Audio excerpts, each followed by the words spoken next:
never felt human. Am I alone? Do I belong here? They paint the world in black and white, it's confusing. I wanna let them know that I'm something else. I don't care what you say of me, 'cause I'm someone else. This is what happens between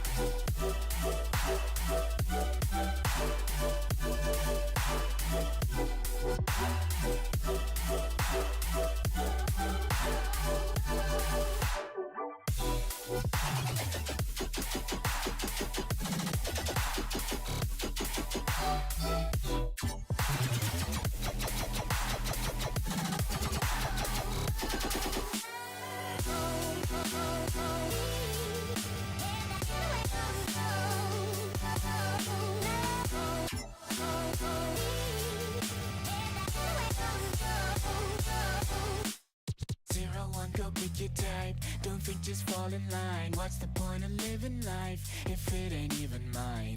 All the best things I know sit in the void. It makes me wanna scream that I'm something else. I don't care who I'm meant to be, 'cause I'm someone else. This is what happens between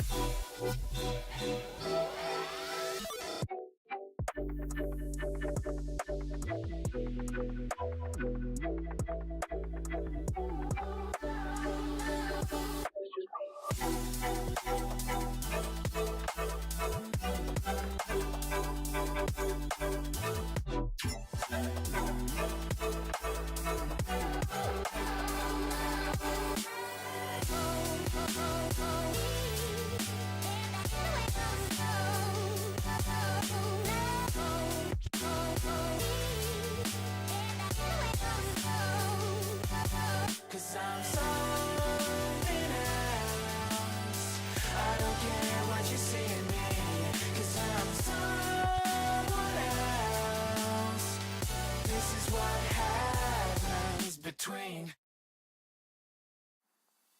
Tell me when you love.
Welcome, ladies and gentlemen. The moment you've been finally waiting for is here. Division 1 Grand Finals for League of Legends, the end of the road, and at the end of the day, we'll see who alone stands on that throne. My name is Rafa, and I'm joined here by Alk.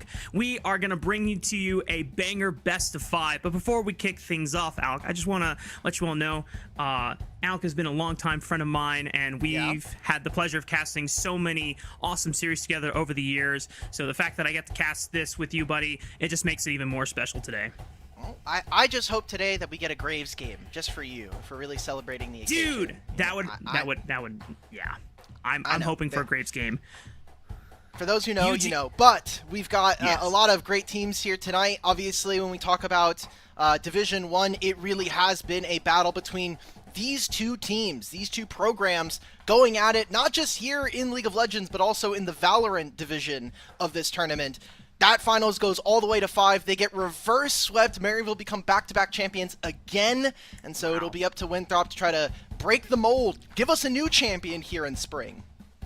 Can the Eagles do it here in League of Legends? Or will the result look very similar like we saw in Valorant with the Saints back on top? And this is Winthrop's attempt to try and take the crown away from them, since the Maryville program is the defending champion from last split, our inaugural split of Division 1 here for League of Legends. But to kick things off and to get everyone caught up on the same page, we're not going to do a bracket because we know how we got here. What is more important is how did the players get here, the path to now, and some of the star players on this Maryville roster. It's quite a story timeline here, Alk. I just, honestly, this makes me just feel old, man. Like, I remember Spyrex joining. I remember when the mid lane position was Wolfie, and then they had Get Back for a little bit. They were trying in Kachu for a couple of games. Spyrex obviously joining, and Spyrex was, I think, one of the most exciting pieces. Plays on FlyQuest for a little bit, comes back down, plays on Maryville for kind of like the swan song as he kind of moves away from playing competitive League of Legends. And then kind of the new era. It was going to be built around Scary Jerry and Zyko, and then Zyko and Scary Jerry both took separate paths, now seeing them on different NACL teams at the same time. Jerry obviously joining DSG at the start of 2025, Yuji even leaving. We were ready for, you know, the new generation to come on through, but now we've got a lot of these players returning, with Obstinatus and K joining this year. I went down memory lane for a bit and thought about how Spyrex used to play top lane for a bit when APA was mid lane on the roster as well. Yeah. He also played top lane this season for this team, actually. He played top lane and AD carry. So true. He's done it all. Hey, a man of many talents. You know, in a pinch, he can do it all. That is why Jalal is one of the, not only one of the most tenured players of this program, but also one of its greatest leaders here. And to see that Spyrex has been part of this program long enough for Niles to transition from a player into now the coach for the program is just kind of a cool way to see generations across. But we have to check out the program trying to challenge them for that throne on the other side of Summoner's Rift. It is Winthrop University. While not as detailed as the Maryville program, Winthrop has had the honor of taking down Maryville University at least one time in its attempt for many CLOL championships back in 2020. And the current program boasts some star players of its own, with Denethor in the top lane and Mobility in the AD carry role. It has been such a long time since we've had Denethor and Mobility join this team. I mean, even going back, Winthrop for a long time was kind of built off of Sir Kenji playing bot lane, and then they had Saskio, and they were trying out some different AD carries at the time. Winthrop has always had a very deep bag. I remember when they were also running Ivano in mid lane, and they had some different iterations of this. I know you're a big fan of our Utah Engage in the jungle. But Frost Forest. Exactly. Isaac was always a big part of the program, and then we brought in this new core with Denethor and Mobility kind of making their rise not only here, but also in Tier 2 at the same time. Conveying, now also known as Zach or Papa, has been on the lineup, but hasn't really been able to play a ton of games up until this split. And Wilson joining in kind of felt like that was going to be the last piece. Them with Sword on top of it, and then a rotating kind of bevy of different supports. Obviously, only 35, recently being benched for Kim Down. It kind of feels like when are we going to get the new iteration of Winthrop? In the same way that we were looking at last year as potentially being the start of something different for Maryville, this kind of feels now with some of these players starting to graduate, specifically Zach, who is going to be taking over the throne for Winthrop University, and who are the Eagles going to be leaning on for them to soar into future tournaments? Probably is going to have to come down to how well Zach and Wilson can try and put things together and make one last push before Zach at least graduates from the program.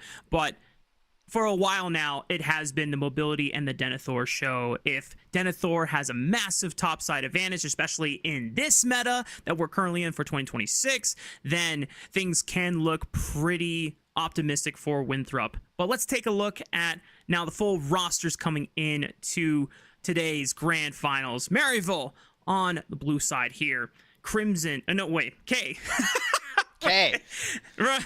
It's K, not Crimson. UG in the jungle, Spyrex in the mid lane, Scary Jerry at bot, and Obstinatus at support. Crimson technically is in the program, but K is the starting top laner for a majority of the season. I was kind of trawling in the Maryville chat over in the server, and I saw that Niles was just clarifying, hey, we know we have our starting five, but is it definitely, just want to clarify in the rules, we can substitute players in different roles with different kind of positions. So we might end up seeing, Crimson come back. Music and Shimmer are still technically at the program, because I've seen Music in the background of some of our interviews. So we might see some things kind of pop off. I mean, Yuji even played a couple of games in mid lane most recently. So, if they feel like the series is going a little too breezy, if we're spending a little too much time, we might see some substitutes come on through just to get them a game in the grand finals. But looking at their game record before here, there's a reason why Maryville are the overwhelming favorites. We'll kind of look at it later on as we get closer to draft, ladies and gentlemen. But they are 17-0 between two splits.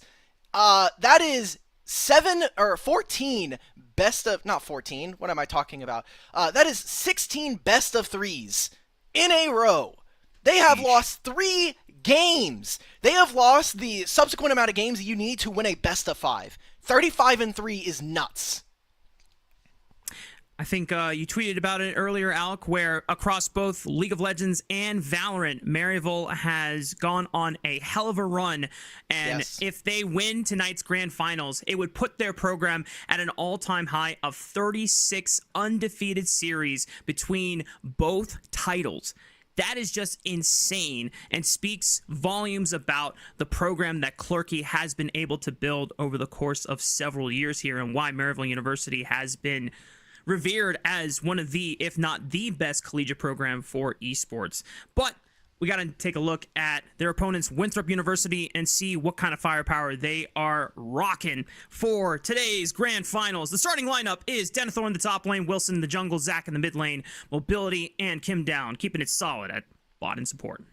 Now, Winthrop has been a little bit up and down this split so far, but they've had the most consistent regular season out of any team here in the league, only losing a single match up against Maryville at the end of the season. And when we talk about Winthrop, it really has felt like with Papa or Zach stepping into the mid lane, that Mobility and Denethor really have to rise to the occasion here. And I think with how him and Mobility and Kim down have been performing, they can be formidable. The problem is just the history that we have seen. Winthrop have kind of always fallen short, especially in best of fives against Maryville. If always cannot get their number as of recent years. I want to take a quick look, though, at some of the gold advantages that both of these teams tend to find themselves in across regular season, as well as a little bit of playoffs, mostly in games 1, 2, and then sometimes 3. One of the things that I'm really curious about is where Winthrop can try and find an edge, because before we even get into predictions here, Alec, I think one of the things that a lot of the community sentiment is already going to know, even if they haven't been following the entire season of Division 1 here, they already have Maryville as heavy favorites going into grand finals. So the big thing is trying to figure out where Winthrop can find an unexpected advantage. And at least when it comes to Spring Split, they have been better at finding goal differences in the first game of the series. But it's a best of 5. You can win game 1, sure, but that's not going to win you the series. And they won this game. Obviously, that was a game 1 win. but that's kind of it, right? Like, game 2 and game 3, much more in Maryville's favor. I think when we do see Maryville tend to stumble, it is around some of their early games, not because they are making bad plays or they are necessarily, like, tripping over their opponents who are outplaying them. I think a lot of it does come from volatility, especially in their lanes. Scary Jerry tends to play a style where he is going to play really aggressively on the 3rd and 4th wave so that he can try to get a recall in, bring his jungler down on a later timer so that Yuji can finish a full clear. And that sometimes can backfire. But a lot of the times, as we have seen just in Division 1 by itself, that has usually not costed them very many games. It's a great point to bring up, because I think that's going to be one of the biggest matchups where Winthrop can actually try and find an edge. As great as Scary Jerry is and how volatile he wants to make laning phase be, that can sometimes be an area where Winthrop can try and find an advantage to punish. Because if Scary Jerry is always trying to be aggressive in your face, playing like he's got something to prove, Winthrop, who know that mobility has had an overall cleaner regular season and tries to keep things more stable in lane, well, they can calm some win conditions there. Say, hey, you know what? Bot lane is extremely volatile right now. This guy has no flash. They just burned barrier, etc., etc. And over in the jungle, I know Wilson loves to play a lot of those early skirmishers that is willing to sacrifice some farm just to make sure that he can leverage one of his lanes up to great success. Yeah, I think some of their series recently, I would really want to see Wilson and Winthrop just in general build something that's going to incorporate the jungle early. Wilson can sometimes get a little bit lost playing for too many different lanes, and then nothing ends up kind of pushing them over the edge, and they kind of stall out in the mid game. Let's take a look at these predictions here, Rafa, because I'm thinking that if everybody has their head on right, they should be looking at the Saints picking up a dub here. Yeah. We kind of teased it that a lot of the community has Maryville as heavy favorites. Even those who haven't gotten a chance to watch the entire regular season of Division 1, they know the prestige. They know the reputation that Maryville carries on its shoulders. And shout outs to Cubby and Shinak, who are actually co-streaming the grand finals. So hello, boys. Welcome to the show. Hope you enjoy hopefully a very kick-ass grand final. And if we get more than 3 games, then we're in for a treat. Because a lot of us have a 3-0 prediction coming in.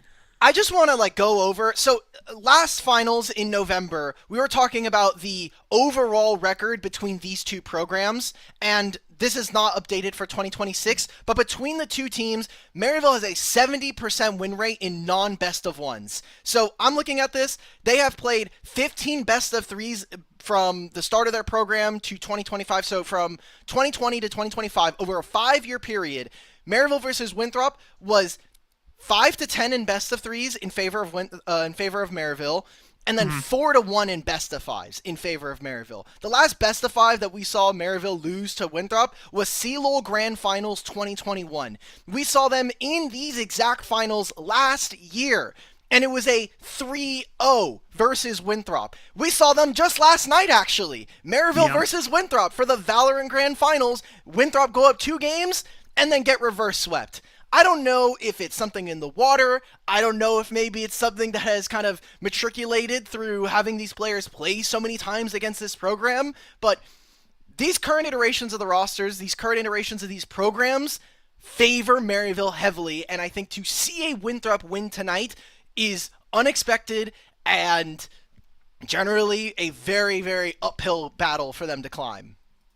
And I think even looking at outside Division 1 results, you look at this most recent week of NACL, where Maryville went up against what a lot of people had as the favorites going into the regular season against Conviction, and they beat them 2-1. Yeah. Winthrop, unfortunately, stumbled against CCG, where they had an amazing Game 1 advantage, and they tripped up over themselves, CCG being able to outplay them in macro. Recency, you can just tell what the current strength of each of these rosters are coming into today's grand finals with. And I know that both talking to Tails and Niles, both coaches for their respective programs, they're trying to find that balance in being able to be prepared for both Division 1 as well as NACL and any other collegiate opportunities for them as well. But I know that these two are the utmost priority at the moment. And if that is what happens in week 1, I'm fairly certain that a majority of us got our feelings right for tonight's grand final. Well, look, that's why we play the games, right? So it seems like we'll be getting into draft hopefully rather soon. And I gotta say, Rafa, I am kind of nervous, but in a fun way, because if everything goes to plan, or at least how I'm expecting it, then we have a quick night. But I want to see something competitive, because I think a big thing that has kind of trailed Division 1 so far throughout this season and last has been how top-heavy this league is. I mean, you have Maryville, and then it was like, oh, St. Clair can maybe do something, but that never really panned out in the League of Legends program. Maybe Winthrop can challenge them. Not really. Winthrop have taken 2 games. Winthrop have taken 2 games off of them between now and going all the way back to like fall of last year. That's not a winning. That's not a winning recipe. I'm sorry. So I want to see something different, because if everything goes to expectation, Maryville are going to end spring split with both League of Legends and Valorant being 36-0 in series score. They have never lost a series, and they have barely lost individual games. Could be an insane record to end the entire season off here in spring. But, ladies and gentlemen, the moment has finally arrived. It is time to get ready for grand finals between Maryville University and Winthrop for League of Legends. Let's get to it. I don't even know who are we facing in the finals, to be honest. Everyone has a lot of scrutiny for us. You know, if we win, it's more of an expectation, and if we lose, it's a huge upset. There's a first time for everything. I think the way we're going this season, we're doing really well ourselves, so I frankly don't care what Maryville says or does. We'll play our game, and if that's good enough, we'll beat them. Any advice to Winthrop? I mean, I think for them, they would have to play really well together as a team to be able to beat us. We take practice really seriously. So if we do our normal work, we're going to be winning for sure. We are going to be more consistent than we've ever been in this next season and this next match, and they won't be ready for that. I'm never really worried with this rivalry, so I'm not really concerned about getting sloppy. Just play my game. We've made some changes as well. So, I'm just happy that we're still competing and we're improving ourselves. And if we play them, it'll be a good series. Their roster is not bad. Mobility, Denator, I think they're not bad, so they could win for sure. People underestimate how good we can be at macro at our finest and how we can outplay people without actually doing anything special. I think the biggest misconception that people might have about Winthrop going into the series is that they ever had a chance. Ooh, Niles. The biggest misconception is that Winthrop thinking they even had a chance. Ooh, that's fire. Well, let's see if they can put the talk with the walk here on Summoner's Rift as we get officially into our first draft for grand finals between Maryville and Winthrop. Seeing a lot of respect already from Maryville. Just get rid of the Gnar. Kay has actually played a lot of different carries so far this split here in Division 1, so wouldn't be surprised if later on in the series they might let Denethor have some of his more unique, known quantity champions. But Winthrop instead are also going to be getting rid of some of the more strong champions we've been seeing. Orianna, super dominant. I am expecting to see a lot of mid and AD carry focus here in this series.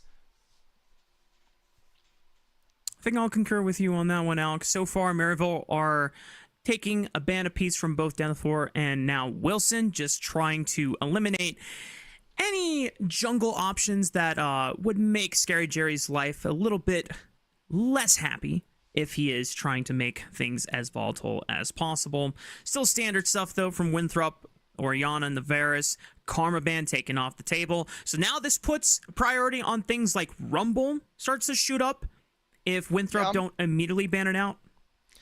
Rumble actually hasn't been something we've seen from either of these top laners, at least a lot of. They have played at least a game or two here in the split, but in terms of priority for top lane, it has still been really, I think, Mbessa between these two, and then kind of moving down into some of these other carries. So It is going to be the Azir, so getting rid of 2 Spyrax champions. I think Spyrax's most important strength on this team has been his map movements, how he moves out of mid, especially on early timers, just to play for an early respawn Raptors or just moving in. So Arise, I think, really fits that bill really, really well. Mm-hmm. It was a prioritized pick in their last series against St. Clair. Winthrop, though, more than likely trying to queue up that Ashe Seraphine bot lane with the Singer being locked in first here for the Eagles. There it is. And because you already know that Rise was locked in, unless they flexed it to K, I don't think they have to fear a Mel response coming in for the Saints. Possibly. Wonder what the answers are going to be, because typically this lane can be a bit more abusive in the early game if you're not going to play an Enchanter into it. Nami Corki is perfectly fine. I also would have maybe even accepted Winthrop trying to play a more masterful gambit here, try to pick up something without the Ashe, and then just have Seraphine here, and you can kind of flex that around, see if Maryville are willing to play with it. But instead, Maryville are just going to play a very strong 2v2 in the bottom lane. Hopefully we'll see them on level 3 trying to find some early skirmishes, and then once we get to first backs, then it becomes, I think, a lot more interesting when we get a couple more items under our belt. I think on one item, this bot lane is going to be able to do a lot of heavy lifting for Maryville, where I think the rest of the pieces right now, especially with this Rise, are kind of waiting for a couple more of those items. I like this grab of the Xin Zhao from Winthrop. They have an angle to try and eliminate some other skirmishers from Yuji so that you feel like you have the best jungler for yourself, but they're actually taking more picks away from K in that top side. That Gwen ban being targeted, that could set up for something like maybe a Cassante or another tank that would get otherwise taken advantage of by that Gwen. Maryville at least read that Denethor is trying to set himself up to be a front line for this composition with the Scion ban. I like the Ambessa and the Scion, or the Ambessa and the Gwen. For me, this kind of says, like, I think Ambessa is probably the or not Ambessa, Aatrox is the most important champion coming up right now, because for Winthrop, you do not want to play into Aatrox as Xin Zhao and Ashe Seraphine, and for Maryville, I don't think they have very many ways of dealing with this champion either, so that's kind of the thing that's popping out to me, and it's a great answer into whatever tank top laner you want to pick, whether that's Cassante or you're moving more into a Bruiser where you're looking at the Renekton. Instead, Winthrop themselves are going to go for the Mel. Not a lot of ways of being able to throw stuff back, but it seems like Winthrop are just going to play a slower composition that is going to try to roll over their opponents if a couple of spells go their way. I actually really like this Mel lock-in because Ornn would have been a really nice angle for Maryville here. You don't want to pick Ornn into Mel and then have that Call of the Forge God actually reflected back at you, but the Mundo angle is nice here for Yuji. Can pretty much safely scale in this jungle and then become a massive front line. We saw Mundo get a lot of value in NACL just this past weekend. And with the Zehen blind lock-in, it's going to be answered by Denethor's Renekton. I think this now puts a big magnifying glass on the top side of the map, Dimitri, because if Wilson's not able to help Denethor ensure that this Renekton runs over the Zehen early, K is going to be a monster later on in this game. Yeah, I mean, just looking at these champions right now, I mean, Mundo and Rise on 3 items, good luck. The game's basically over at that point. And for Winthrop, I think that a Renekton Xin Zhao backed up by an Ashe Seraphine can be super scary. I mean, Black Cleaver, Sterix Gauge, Spear of Shojin, suddenly Denethor plus his ultimate is going to have like 5,000 effective HP, and he is going to be super unkillable, but we have to get to that point, right? For both of these compositions. And so what I'm looking at for Maryville is hopefully can we try to utilize Spyrax to move into side lanes, play with this Mundo, and invade early on. And then for Winthrop, it's about trying to leverage some of the long range that we have so that Wilson and Denethor feel empowered to take over kind of the scraps of a team fight. I think there's definitely a lot of pressure on Winthrop to try and get a snowball rolling here early before it is too late. As you mentioned, the scaling advantage for Maryville is very, very scary. But speaking of scary things, it's time to see what the coach has to say about his draft going into game 1. We have Niles on the sidelines. Quick questions here. First of all, thank you so much, Niles, and good luck in today's series. Quick thought here after your draft. You have a lot of scaling parts of this composition. Are you at all worried that Wilson and crew are going to try to run you over? No, I think our draft is really good against how Winthrop likes to play. I think we have the bot lane advantage in this draft. We should be getting the push. I think their comp can't really function if they don't get the first 2 dragons by 15 minutes. If our comp gets 3 items and they aren't able to stack like dragons very, very fast, then we should be favored in this game. And I think that plays towards our strengths as opposed to theirs. All right. Niles, I just want to ask, like, what is the big thing that you've been trying to hammer home for these guys? Is going to be a very packed schedule for you with CLOL and NACL. This is usually the stuff that happens at Maryville. So what's the big lessons this year? Yeah, I think it's really simple stuff, but I think we learned a lot in our match versus Conviction this week on how we're going to play on stage, and it's really just be on the same page as your teammates. I think that's one thing that this squad is struggling with actually right now, and one of the reasons why the Conviction series wasn't as easy for us as it should have been. I think so. Just told them to be on the same page, make a clear call, be decisive. It's okay if it's a clear call and it's a wrong call. Just be decisive. Decisiveness and communication. Winning formulas here for Maryville. Again, thank you so much, Niles. Best of luck today. Thank you. Boom. There we go. We're out of here. Bam. And here we go, ladies and gentlemen. Game 1 of our grand finals for Division 1 League of Legends is finally here. Both Winthrop and Maryville taking to Summoner's Rift. Let's do it. Show me that skybox. Show it to us. And there it is. Teasing just a little bit. And it's the grand finals. A best of 5 here.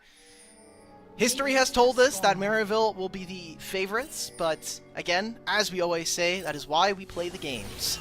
So, Spyrax already losing Ghost? That's not great. Really like this look from Wilson here just early on. Just getting a little bit of extra chunk damage. It's something that a lot of teams sometimes I think miss out on as an opportunity because laning phase and the game starts so fast now.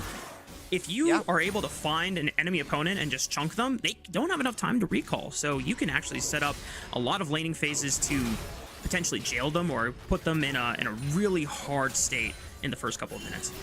And this will be the advantage that we saw. I mean, just with Mel, the overwhelming range that you have with this champion is really, really annoying to play against, especially as they rise early. So already losing the Ghost is going to mostly impact his first recall. Because he doesn't have teleport, usually you want to use the Ghost early to get back in the lane. It'll be something we don't see for the time being, but both junglers starting on the top side. We'll see if that bot lane starts to get a little bit more hectic. We were putting a big focus on the top side between Denethor and K, but Coach Niles was like, oh, we have push in bottom lane. I don't see why we shouldn't be looking for something. I mean, Mundo Nami Corki kind of sounds pretty dastardly to play against if you're sitting under your turret as Ashe Seraphine. Yeah. You got a quick preview of the Ghost quote there, but if you missed the interview, a very, very bold claim by Niles is that the biggest misconception from Winthrop is that they even thought that there was a chance for them in this grand finals. And based on their recency and their winning history over the past few years against Winthrop in particular, I think he's valid. He's standing on business right now. Even if he wasn't, I respect my coach for saying this, you know, like, just give us some content. Thank you, Coach Niles. But already seeing early resets here for both lanes. It seems like for right now, Mobility and Kim down, they don't want to fall behind or get trapped in this lane. The wave is going to be kind of stuck in front of their turret anyway, and with the home guards buff, they'll just be able to catch this in time. A Cole start here in comparison to Scary Jerry, who only picked up a tier. I will say it's a minor advantage for Winthrop. We'll see if they can continue to compound this, especially because with how it's looking, Yuji is going to give up the bottom side scuttle. Spyrax is going to lean towards this side of the map, and Denethor might be in a little bit of trouble if he's not able to get this wave in underneath the turret. Yeah, I'm actually pretty impressed that Spyrax is able to sneak a recall in without losing too much CS against Zach, despite the early chunk that Wilson provided for him. Speaking of which, full clears his entire bot jungle, and with the reset of the bounce back on that push, just going to take his reset here, whereas Yuji has already taken his reset after taking the top crab, so no jungle intervention so far. I really do want to see Wilson try and leverage Denethor in a way on this top side of the map, because Oh my god, Oh! Spyrex flashing over the solar tunnel! Woo-hoo! That's why he's the MU GOAT, baby! Spyrex with first blood on the rise.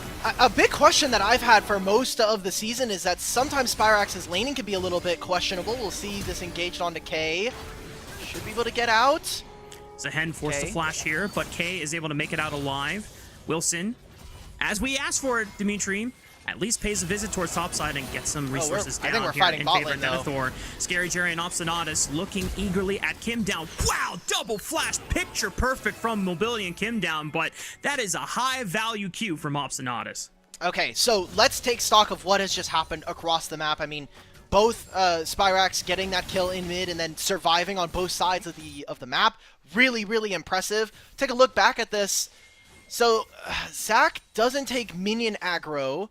He pulls this one minion over for Spyrax. I'm just surprised he even found this kill. Like, you would think with 350 HP he'd be fine, but flashes over that Mel E, and that is just the nail breaker, or the deal breaker there for them. That's crazy, because I don't think I was expecting that, and definitely Zach is probably like, whoa, this guy just sauced me for no reason. Yeah. And kind of looking, Maryville have so much vision in the top side now. A control ward into the river, and then you have this ward on the entrance to Raptors. Like, Wilson can never enter this side of the map, and we still have not seen very much intervention. Yuji is just farming. He's gonna have his level 6, or his 20 smite upgrade here coming through with this Krugs.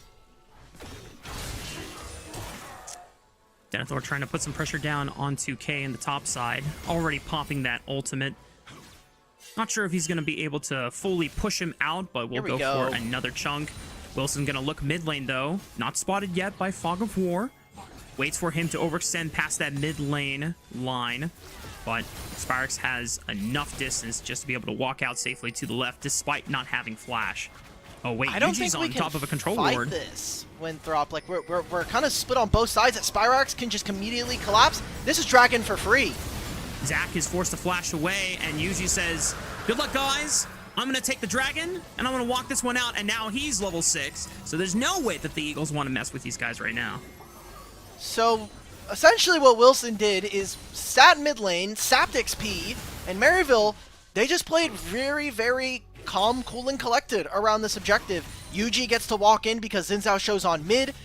Ultimate from Denethor kind of means that he's not really ever going to make it over to this fight either between him and Zahen. So I just wish that Winthrop would have just decided to play to one side of the map and give up this dragon, but instead they lose out on almost every part here, especially I think that we're seeing so much skirmishing, especially between Scary Jerry and Obstinatus, that it's making it kind of difficult for Winthrop to choose one side. They're not able to really find their angles here to leverage this early game. Remember when Niall said that he was very confident that their composition, despite having a lot of scaling benefits, there's not really many angles for Winthrop and Wilson to try and punish them early on. And at first I thought, okay, that's just, bold talk, I like it, but it's starting to come to fruition here, Al.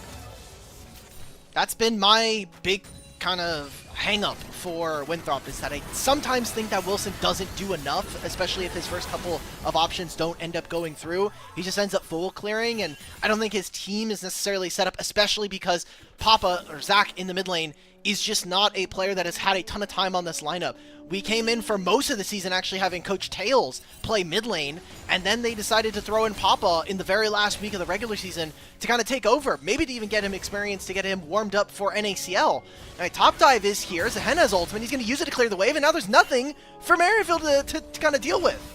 Yeah, nicely played there by K. Completely avoids the turret dive situation where Yuji now has a turn to make his own approach on the bot side. Mobility takes it up with the barrier and at least trades 1-for-1. Scary Jerry flashes away from that last turret shot, so does not go down and give another kill over to the Eagles. But so far, Maryville are up for the trade. Yeah, you'll trade your summoner spells there, and more importantly, we'll make sure that Mobility misses out on gold. Now a 20 CS lead here in this bottom lane. Getting an instant replay of this bot dive. I love that Scary Jerry's decided to walk up. He knows that Obstinatus is tanking. He's going to try to grab the Ash arrows so that, the duration doesn't last as long, and just get it out of the way right now. Turret play and a couple more golds going over inside of the wallets of the Saints. Now we have 2 minutes before Dragon, and with how this game is going, we talked about scaling advantages. I mean, 2 and 3 items, Scary Jerry and Spyrax are going to be monsters, as well as Dr. Mundo, but need to see something here. I think if Winthrop can get to 1 item, we should be looking to try to skirmish a little bit. I just think that Seraphine and Xin Zhao are way too powerful of a combo to kind of drop everything. Yeah. Be nice for Winthrop to get level 6 for Kim down on the Seraphine so that they have double engaged power. Wilson looking for Obsanatus on the fish. I mean, he pops the Crescent Guard, he blocks some damage down, so maybe he picks up Obsanatus. No, he still has a flash over the wall. He gets out alive, and now Wilson just might be compromised here. Yuji's popping his own ultimate to heal up as much as he can, tank it up. Zach tries to press forward, but he's run out of mana to beat. Oh, this is just disaster. Wilson decides to go in, tries to save out a lost cause. Mobility's looking for Obsanatus, but at the end of the day, he's just getting a fish.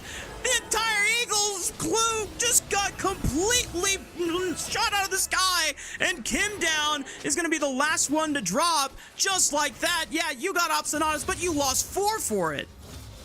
So this was just Yuji fishing, playing with mid-priority, and it turns into 4 kills. I would say that that's a great invade. I would say that's probably the best invade you're going to get all day right there. So you get a big amount of gold for yourself. You've now got this massive ahead lead for Yuji and Scary Jerry. Not to mention that Spyrax, by the way, 4-0 on this rise. No dragon stacking, no early wins. Winthrop are really left high and dry in this early game for game number 1 of the finals. That was really tough for the Eagles there. It seemed like there was a play that they wanted to go for, but then once the window passed, it was one of those classic scenarios where... him? Well, that's crazy. Ash Arrow onto Scary Jerry. He's able to Valk just in time before the Encore connects. Obsanatus might go down here from a straight auto attack, but Scary Jerry should be able to trade 1 back. Kim down has a higher health advantage only for a moment of time. Scary Jerry yet to die in our first game of this grand finals. And look at what Yuji's doing. He doesn't have to worry about mid. He doesn't have to worry about top lane. Just escort Jerry into this wave. Let him get another plate. Let him get another turret. Yeah, this is a massive gold lead. Where can Wilson sneak in? Look at the vision control from Maryville. It's impossible for this Xin Zhao to walk forward. And even if they get any kind of damage on him, like, they just walk around. Crescent Guard popped, immediately flashed by Spyrax, and now Yuji can just soak it all in. Zach, gonna be the next one to fall, does have a flash, so gets out alive for now. But there's an Infernal Dragon up on the table, and that's exactly where Yuji's gonna head next. This is just so disgusting to play against. If you're Maryville now, you have so much movement speed, just with Nami at any position on the map.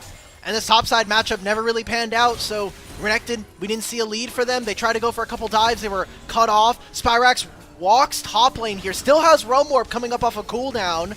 And they can dive with Sehen passive, but Spyrax is the one taking up the turret. Oh! Okay, maybe that was not executed as well as it could have been. Kay's just gonna flash forward to make sure that he gets at least 1 kill back for his troubles. And Winthrop at least are able to get 1 kill out of the mess that has happened for the past few minutes. I'm pretty sure he wins this, by the way. Wilson Zehen's did gonna wait for the passive to drop at the very least, so Kay cannot stay, but he's level 11. Fight this guy. Oh, did you see the damage on that E on the outer rim? Man, well... He just walks back underneath the turret. Oh, Maryville, we're doing laps on them, boys. We're supposed to do the laps on the track, not here on the rift. Taking a turret here in the bottom lane. Yuji's taking camps. This is as dominant as a start that Maryville could grab here in this game number 1. They're going to try and chase Kim down. See if they can get 1 last kill before he's able to recall. Not the case. Yeah, Zehen, level 11 versus a level 8 Xin Zhao. Even in the lore, it was just never in his favor. So true, bestie. You know, Ak, when you said that Maryville were supposed to be doing laps on the track and not here, I think they're just making really efficient use of their day here. Normally, because a tradition for Maryville is for the boys to work out together. Maybe they just missed the gym and they're like, you know what, guys? We actually need to get our cardio in. Let's just run laps around Winthrop while we're beating their faces in this game 1, as Zach might be in trouble. No flash available. Kay is going to take up the turret. And yeah, easy peasy, lemon squeezy. free map movements, and what are Winthrop getting in the end, right? This is a great timer here for Maryville. We use that Roam Warp to get Spyrax another Roam. Denethor's going to come back. Kim Down is here, but I don't think you win this GV2. Double level 11s versus barely ultimate Kim Down. If K can get his Cultivation of War up in time, nope.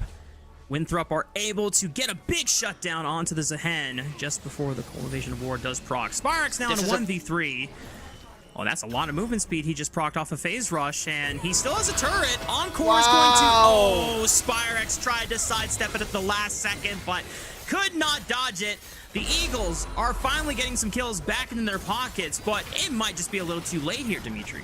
7,000 gold lead here. Wilson's probably going to have to use the ultimate. Doesn't matter. Guess what? Flash over it. One-shot this guy. Ultimate still goes on cooldown here for Xin, by the way.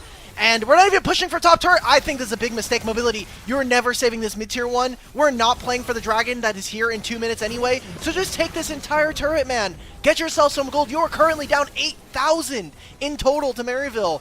You're going to lose more. I mean, Yuji is still scaling in this matchup. Spyrax is still scaling. And now there's a 6-0 Corki you have to also deal with at the same time. It's a great shutdown if you can get it. But with the game state right now, I think it's super untenable for Winthrop going forward. But Yuji just takes no damage from anyone on Winthrop. Everyone outside of top lane is down at least 2,000 gold. 2k deficit in jungle, 2k deficit in mid, 3k deficit in AD carry, 1k deficit in support. This is... Normally, whenever we see gold advantages like this, Alec, sometimes it's just one person that has like a 5k gold advantage, and you can just say, okay, well, if you somehow shut down this one powered up individual, it's playable. I don't think you can easily shut down 4 powered up individuals at this point in the game. No, and guess what? Those powered up individuals are about to get a Rift Herald, and it seems like they want to make a play top side. Gorky is coming through. Oh, we are just diving. No Cultivation of War fully stacked up yet. But oh he my gets it god. At the last second, so he's going to get the revive. Gary Jerry just trying to auto down the turret, forced to use the cleanse to get away from the CC off that Mel. And finally, K pays due on the investment from the top side play. Takes down 2, one alongside the rest of the Saints. And Yuji is ready to walk and mog all over them. The Rift Herald crash for an additional knockup. Kim Down gets beaten in her head by a briefcase, and Denethor is going to face the power of taxes coming on time. Winthrop University trying to run away from the CEO man himself, but the Saints are leaving no prisoners here on the Rift. Everyone's going to die tonight. 19-6 and a 12,000 gold lead. We're 16 minutes in, guys. And by the way, these are the 2 closest teams in Division 1. Not even a worry in Game 1 of this finals. Maryville are making quick work of the Eagles.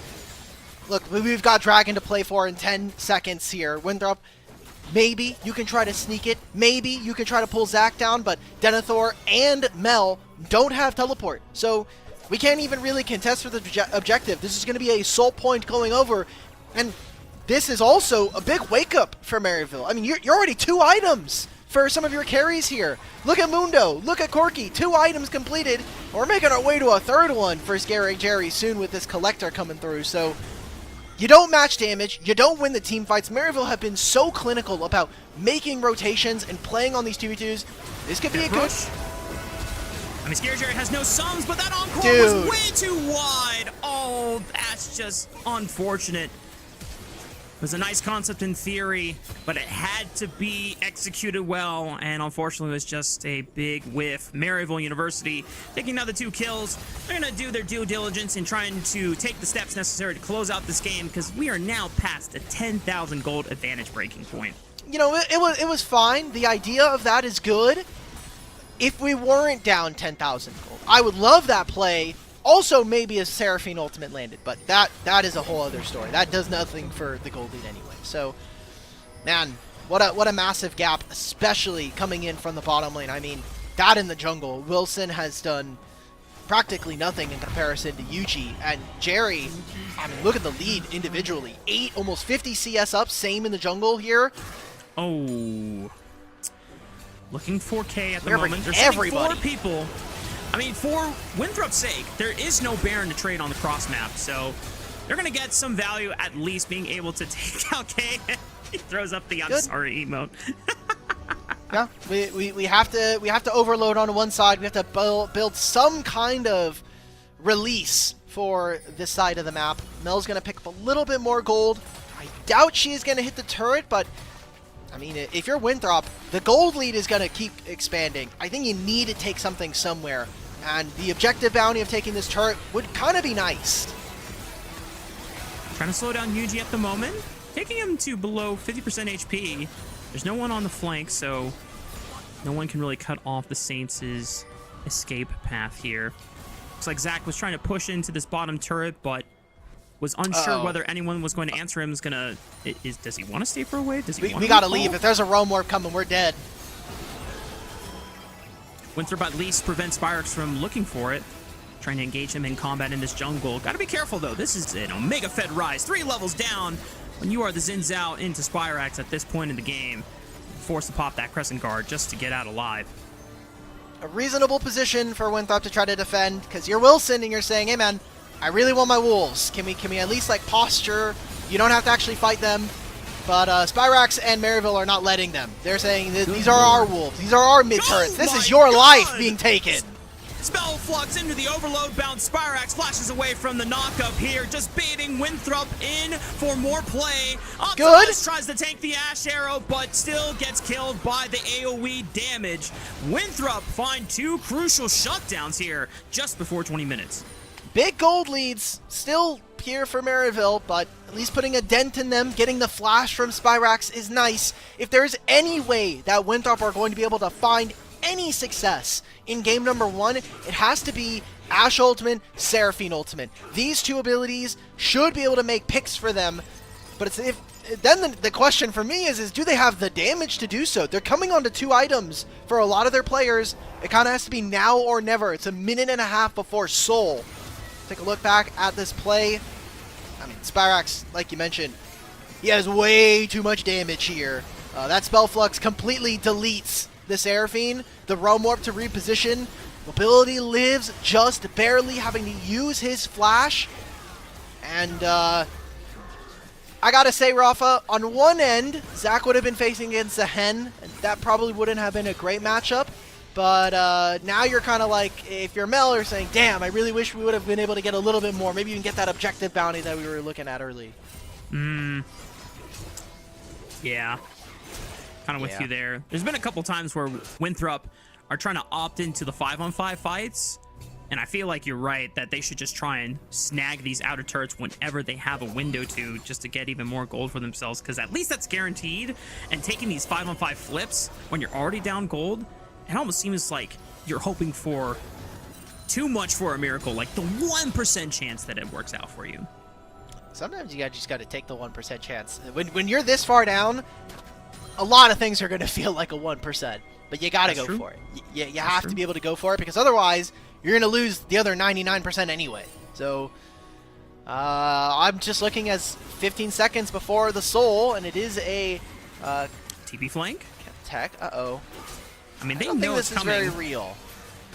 There's not much engage power out of Maryville's composition. I think that's the one thing that is going for Winthrop University. Oh, this unless flank. They just face check. Oh, they turn right onto K first with the Ash Arrow. Tidal Wave is going to split them up down. Mel tries to rebuttal the Tidal Wave to not very great effect here. Tenethor is trying to run away, but Spyrex and Scary Jerry just unload the full barrage of damage. Kim Down is taken out mid-air with the Room Prison. Big triple kill for Spyrex in the mid lane, and the rest of the Saints are marching in for game 1. And Jalal is smurfing 3-item rise. I mean, how else can you really build it out from here? A great performance in the mid lane coming through for Maryville.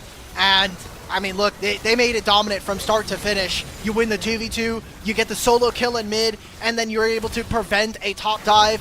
Well played from the Saints here in game number 1.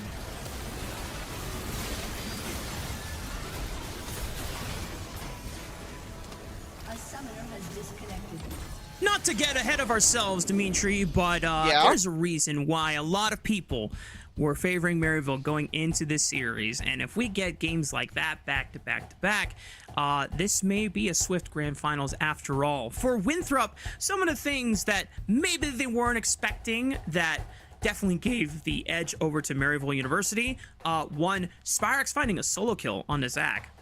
Oh boy, I think it's I don't want to say it's rare for Spyrex to find solo kills like that, but usually this guy plays a lot for just scaling in his own manner, keeping things relatively stable, so that if he needs to roam to the sides later on, that he has good lane states for it.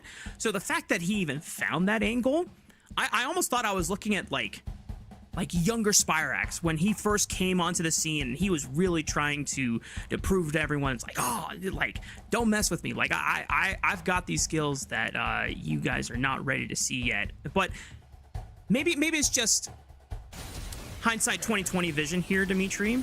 But I feel like anytime that we get to a grand finals for LoL or for anything collegiate related, the form that Spyrex shows up in is way over the top compared to what his regular season looks like. Yeah, I mean, Spyrex, I think, spends a lot of time when we look at him in regular season as to, like, kind of testing some limits. A lot of times maybe not being as serious as some people might want him to be, but he is, the depth of experience that this player has. Again, played for a very long time on FlyQuest Challengers back in the day and was one of the best mids in the league. Didn't, unfortunately, get a great spot when he played in LCS for a little bit for that team, but he was always considered a top-level prospect, and it's a kind of a shame to not see him be able to continue to further that career for himself. But he's found a lot of success here at Maryville, whether that was playing mid lane, AD carry, or top lane, and with him graduating this program this semester, it'll be very sad to see one of the mainstays of another generation of great players coming in through Maryville's halls. Yeah. He's definitely made his mark here on the program alongside some of very other big names that has been through Maryville University. I think a lot of people always consider Saskio as the GOAT of collegiate since he has won the most championships of all time out of any player. 2 with Maryville University, 1 with Winthrop. No one else has been able to at least beat that record. But when we look at what Spyrex has done for the program in recent years, I think he has, not only because he's been with them since effectively 2020, but also because he has been through multiple iterations and rosters, and he was part of that 2025 roster that finally redecorated Maryville's trophy case with the CLOL Championship for the first time since 2019. And this game was rather clinical, I will say, and more of what we have seen from this bout historically. I think, again, even without Sword being here, I felt like Zach, his lack of experience at this level has really started to show, and just in general, the laning phase has been a big question from watching some of his games. He has some good moments, especially if we get him on things like Aurora, or even the most powerful mid, in my opinion, which is Orianna, but even then, I think his lane is a little bit questionable, and that was something that I was looking for coming into the series as to whether we could get either Wilson to help out in mid, or if the laning phase from either of our laners here was going to be something that could maybe play in the other's favor here. We're getting word for game number 2. Winthrop are looking to take blue side. We'll see what Tails and the crew can get done, but I'm just feeling like, again, it's really early in the series to be calling this, but last year's finals in fall, we saw Maryville have a very close game 1, and then in terms of the games, they just got further and further and further away from Winthrop. And so if this is how we're starting off our best of 5, I'm worried. I'm worried for the Eagles. We'll see if the Eagles from Rock Hill, South Carolina can maybe take this game 1 as a manner to just calm down some nerves and then try and lock back in. I feel like it wasn't just, Zach that was heavily taken advantage of by Spyrex in the mid lane. I think a few players across the program here for Winthrop were not playing up to their usual level. There was some missed arrows early on that could have been crucial. There was some mistakes in the communication and maybe just some panic calls of, okay, my teammate's dying, I need to go in, even though the other half is already backing off the play. Maybe Tails can help calm them down and just refocus what they want to do going into this second game. But for us, we need to take some time to refocus as well. When we come back from break, as you get to see Spyrex, our player of the game, definitely deserved. I don't think we could have given it to any other person. I mean, Scary Jerry definitely was trying to show mobility, that he was dominating that bot lane for sure, but I think the way this map collapsed was all because of Spyrex getting that solo kill early on, and that just threw a big wrench into Winthrop's plans. But as we were mentioning earlier, it's time for a break. When we come back, it'll be game 2 between Maryville and Winthrop for Grand Finals on your screen. Your learning experience should belong to you. At Maryville University, you choose your own path and forge your own future. Whether you're on the ground, online, or a combination of both, the Maryville experience is centered on you, the learner. As a leader in innovation and technology, we are prepared to take you from learner to earner and back again. Join us as we look to your future together.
Welcome back, y'all. We're getting ready for game number 2 between Maryville and Winthrop here in our grand finals for Division 1 League of Legends. And before we get back into second draft, while the teams are still talking over some strategy and making adjustments as necessary, Alk here has a big innovation to bring to the broadcast here. Well, at least for Division 1.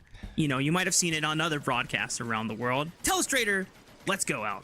All right, let's see. Okay, so this is a big fight that we saw at 9 minutes, essentially. This is going to be UG invading for blue buff. So, one, they just have a ward here. I think that kind of makes it immediately kind of free, honestly. And then you're just seeing Ryze has prio in mid lane, and bot lane's already kind of skirmishing, but this is pre-level 6 Seraphine, and she's not incredibly useful in this play. So, from here on out, it's just already kind of a split decision. Zach is coming in a bit later here. Scary Jerry has already screened mobility away from this play. So all of the damage that Winthrop would usually be relying on is already kind of iffy there. I want to also focus in on the fact that Zach has essentially 0 mana in this play. So this Mel does nothing here for them. And while they eventually get the kill onto Obstinatus, this sets up the map to be really, really Maryville skewed immediately. I mean, you got a ton of flashes from this.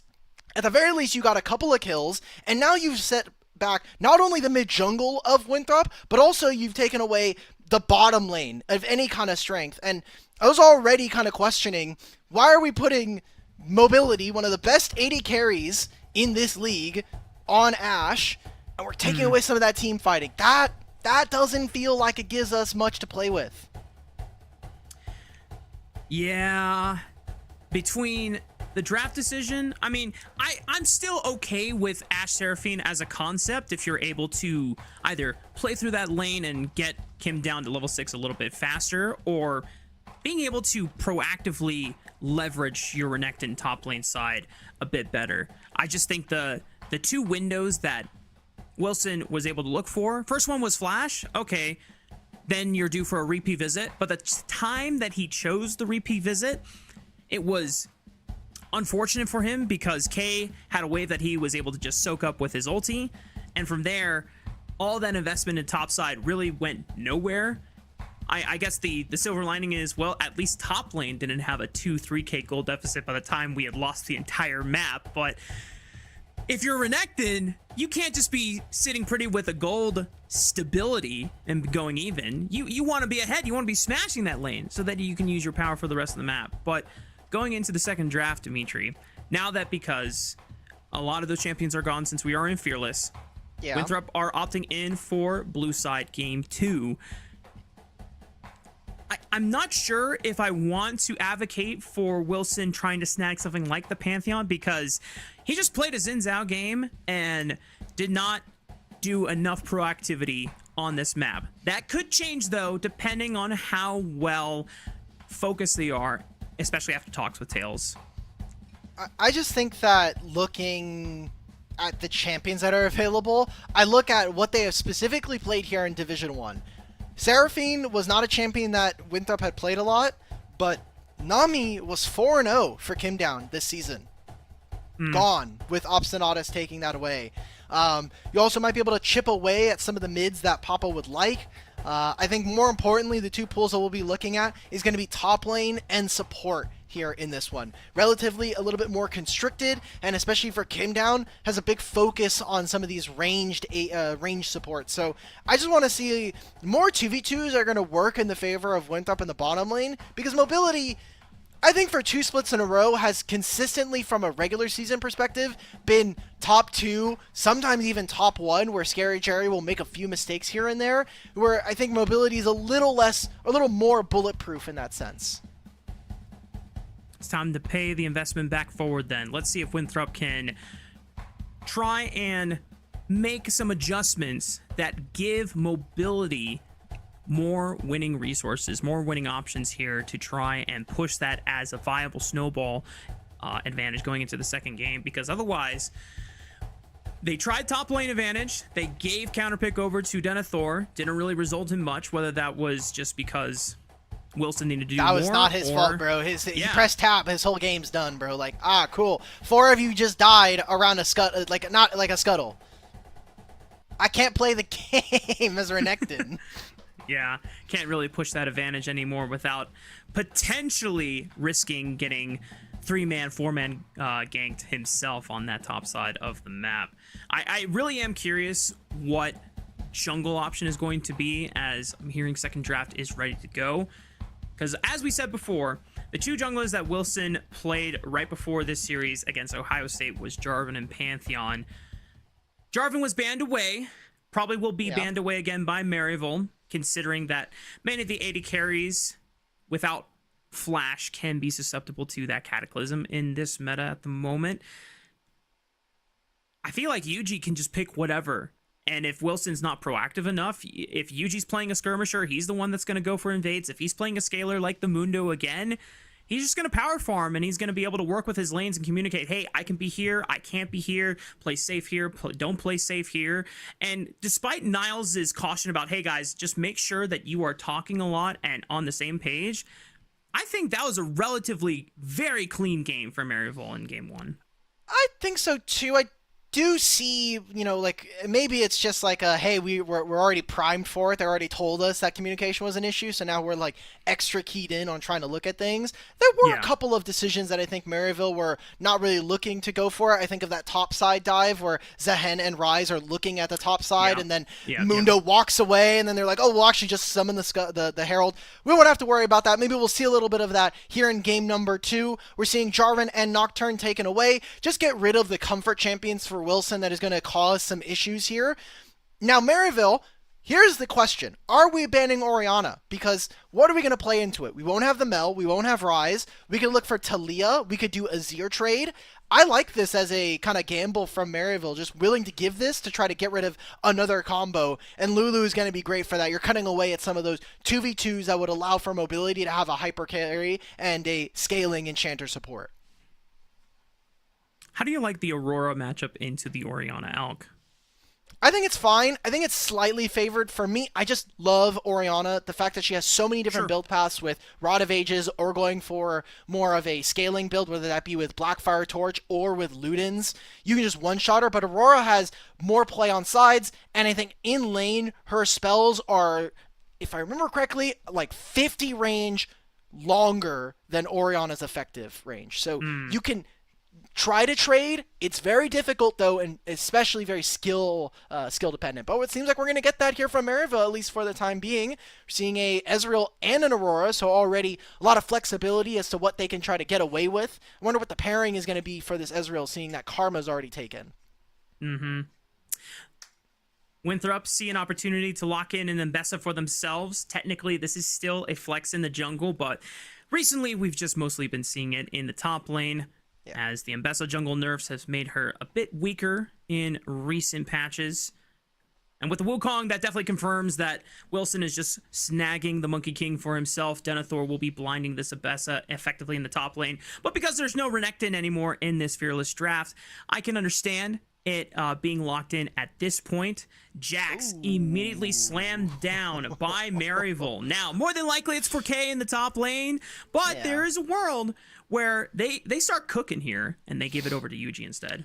Yeah, Yuji's already played an Ornn jungle game, and that was in their last playoff series, so really anything's possible at this point. So for Winthrop, they have a lot of tools now to actually make plays, right? This top side, yet again, Orianna Shockwave with either an Mbessa or a Wukong feels good. Let's play the 5-on-5s. It seems like Maryville are playing a composition that's going to be hard to lock down, so I am thinking of things. I like the Bard. I would also start to maybe prep a Nautilus potentially coming on through for Winthrop, as that would give them the lockdown necessary to catch out someone like Ezreal. But as the game goes on, Rafa, I don't think you want to play side lanes versus a Jax here in this game. I don't think you really want to play side lanes versus an Aurora on 3. So for Winthrop, what is the bot lane pair that we're going to be looking for to take advantage of an Ezreal? Is it going to be the Aphelios that we've seen from Mobility, or are we going to go for the Misfortune option that we've seen a couple of times pop up?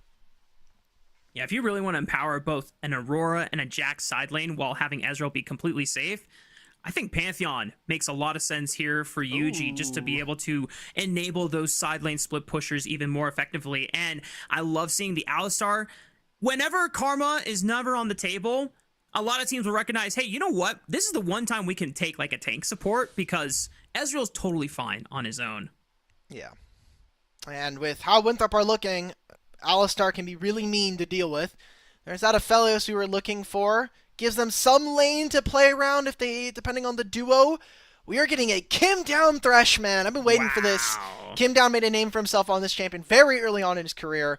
And so a lot of ways you can prevent engage going on to the Orianna.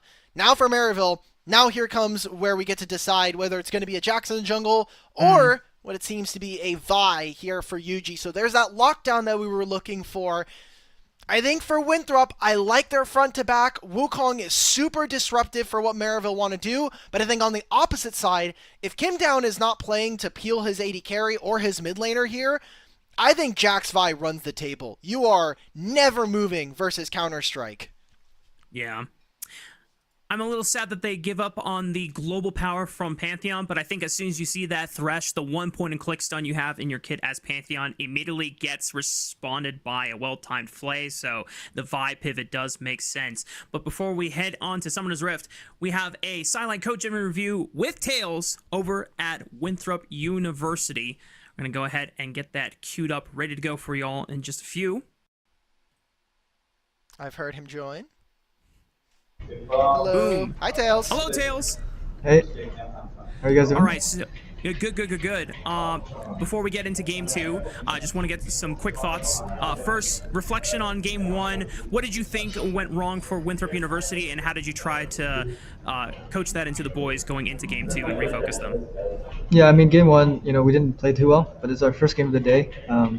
We're just warming up. So heading to game 2, we just want to make sure we get the jitters out of the way and play our game. You're filling in big shoes. Artemis previously on this team, so I want to ask, what's been some of the challenges with getting the boys in shape and kind of, I guess, leading the ship, because this can be a very big year for you guys. Just speaking, not here only in Division 1, but also in ACL and the Collegiate Championship later on. Yeah, I mean, I think with Artemis, he's really good at helping the guys focus on performance, and he had a good energy going in, so I'm just trying to match that and give it my input on the game whenever I can. So it's been a transition for sure, and the guys seem pretty appreciative of the new coaching staff we have, like me, Tomo, and we have our analyst Blight. So everything's been trucking along. We've been doing well in scrims, and we just want to translate that to matches. Cool.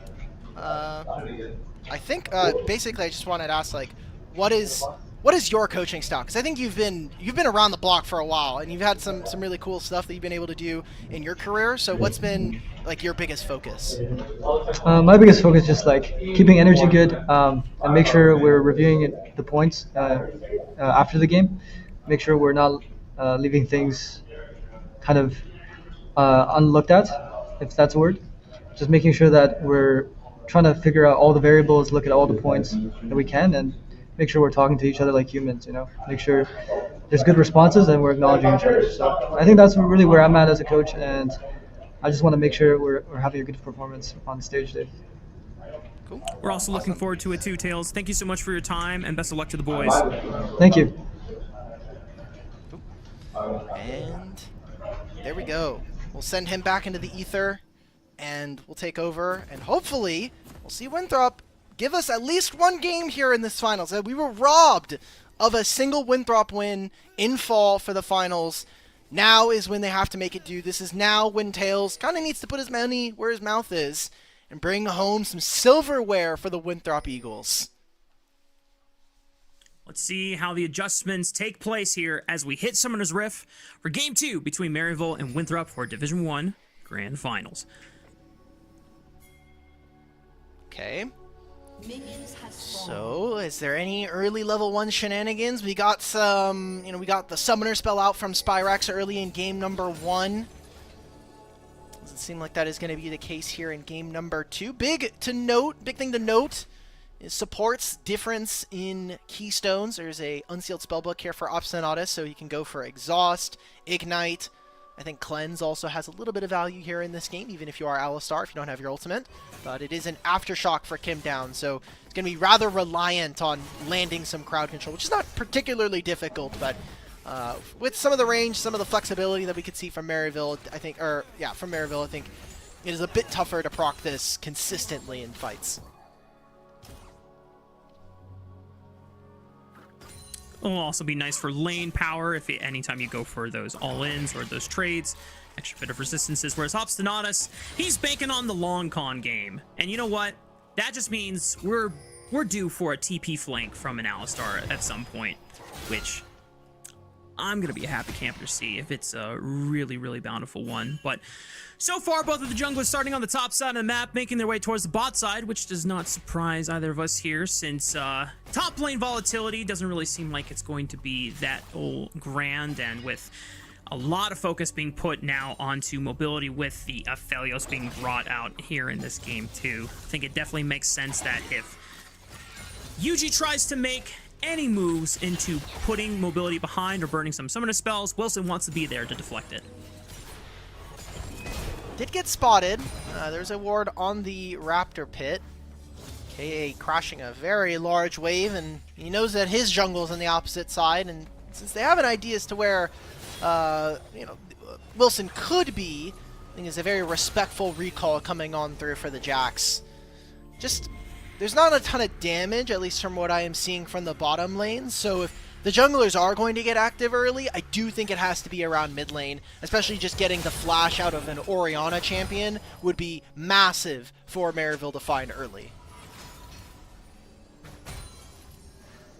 We'll see if it takes place here or not. Good pings here as UG's just letting them know, hey, I'm a little slow on the clear, still working on my blue buff. Wait a minute. Good all-in attempt by Kim Down, has the lantern available so that mobility can close the distance. Scary Jerry forced to flash away as he does not have Arcane Shift up back in time. Looks like he still has the barrier. Maybe that wasn't the flash since that was just the shift. Spells are going off. Wow. That's crazy that he lives like that. Maybe better target focus from Winthrop could have ended up in at least some more of those summoner spells, but I mean, that'll be a wave that Maryville's bottom lane will not have access to, so some good looks. We are getting Wilson early and active and actually making an impact on these lanes, even if it isn't immediately a kill. And look, if you're putting gold into Aphelios, feels good. We are very happy about that, I think, if you are Winthrop. It's better than nothing. Yep. Now they can just find a way to get the execution to stick. Then the Eagles from Rock Hill, South Carolina might have a winning formula here to make this series interesting going into Game 2. K has managed to sneak in another recall. I take that back. He's going to get spotted on this ward here by Denethor. It's going to stop him in his tracks. The wave is pushing back into him, so I can understand why if he was trying to look for a recall in that timer. Both of the junglers here are on the top side of the map. Don't think they're going to shift up their pathing after they take those wolves and raptors respectfully. Unless one of the... Wait a minute. K getting super low. I think this might be a solo kill, or at least a flash burn by K, unless he can get in range for a leap strike. Takes the auto... What? Dude. Did you see he juiced him for a grass proc before leaping away? That's crazy. That's nuts. And, I mean, Denethor's trying to... If Denethor is able to rush level 6 on this wave, maybe, but doesn't have the damage and does not have the wave clear possible. Very tight timer there for K. I think he just needed to cut his losses because this will just be a plate going over if Denethor really wants it.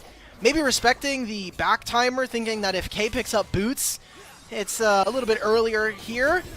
But a good performance from Denethor is absolutely needed if Winthrop are going to be competitive here in this series. Now, junglers are here again, but Wilson's done with his Krugs.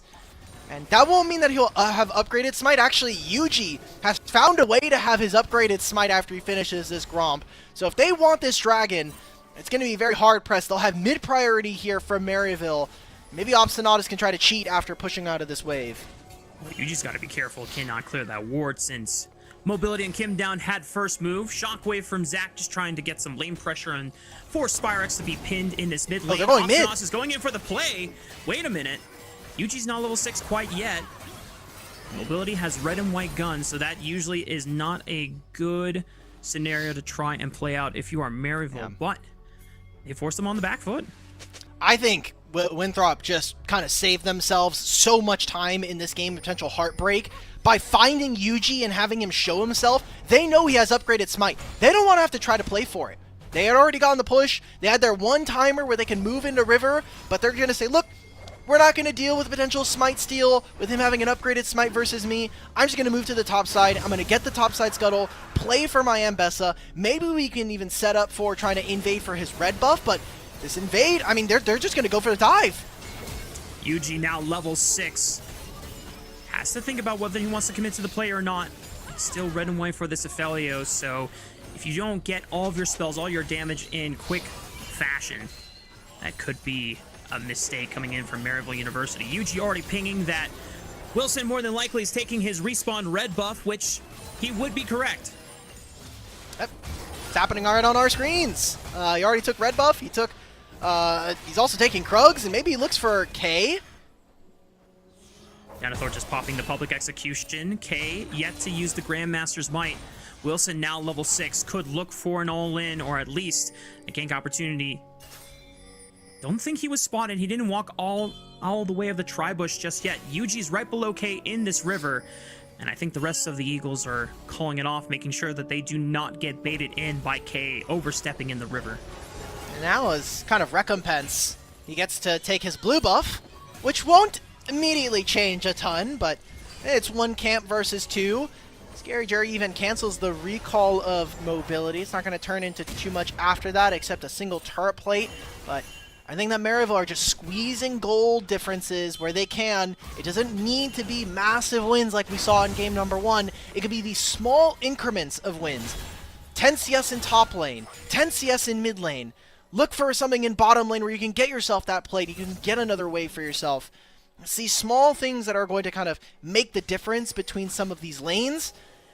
And for whether or not we can get a much more even, balanced game between the two, I think definitely favors Winthrop if we can get to 10 and 15 minutes, even or even just barely behind. Yeah. Winthrop's definitely a happy camper right now, considering that Maryville have not completely broken open the game at this point, unlike in game 1 that we saw. Grubs have spawned on the Rift. Would be actually a night. Hang on, Obstinatus in the mid lane. Goes for a quick hello, peekaboo. Yep. Zac forced to flash away from the all-in as Spyrex throw down the ultimate there. Nice look from Obstinatus. And that's flash. That's not going to be available for the Dragon. Good use of the ultimate there from Zac. He's like, I'm not going to even bother with this. This is an electrocute. Aurora barely doesn't get that. And Scary Jerry doesn't have ultimate, so there's no worry of a cross map flash here. Away. It was the Moonlight Vigil. Scary Jerry once again using the power of his shift to get out from danger. Yuji's on this crab, smites it, but gets flayed before he's able to look for a vault breaker. The CC combo from Winthrop finally takes out the reigning king of LoL. Yuji taken out, and it's first blood to Wilson. Kim down, let's see it. All right, tries to predict. We'll see right now Wilson going for invades. He took the red buff, didn't get all of the Krugs, but is now able to move into blue buff and steal the Gromp. I wonder with blue and purple, do Winthrop look for a dive? This is Scary Jerry with Flash and Barrier, but he's half HP. You have a couple of spells that are missing. I think it'll be pretty hard pressed, but if they're able to grab it, then they're in a really good position for the Dragon upcoming.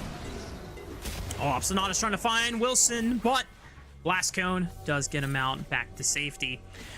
Looking at our next objectives, as you already highlighted here, Dimitri, it's about 1:30 before the second dragon spawn. Maryville were already able to take that first dragon relatively early, thanks to Yuji getting that upgraded smite very, very fast. I'm curious if Winthrop are going to feel confident about trying to play for that one, as, hang on, True Shot Barrage onto Mobility and Kim down. They know they don't have any ultimates. Trample Stun connects onto Mobility, but Wilson is here. Scary Jerry shifts in for maybe a double kill, but it's Mobility being able to turn the tides of battle. Obstinata's will go in for one last auto attack, but Wilson arrives just in the nick of time. Winthrop Eagles here in game 2, up 3-1. I think Mobility needs to recall because this wave's going to push away from him. He's just going to stay. We're not contesting this next dragon unless AD carry is going to be late. And now, Aphelios and Orianna, no flash. I think that is a tough bargain to go for if you are the Eagles.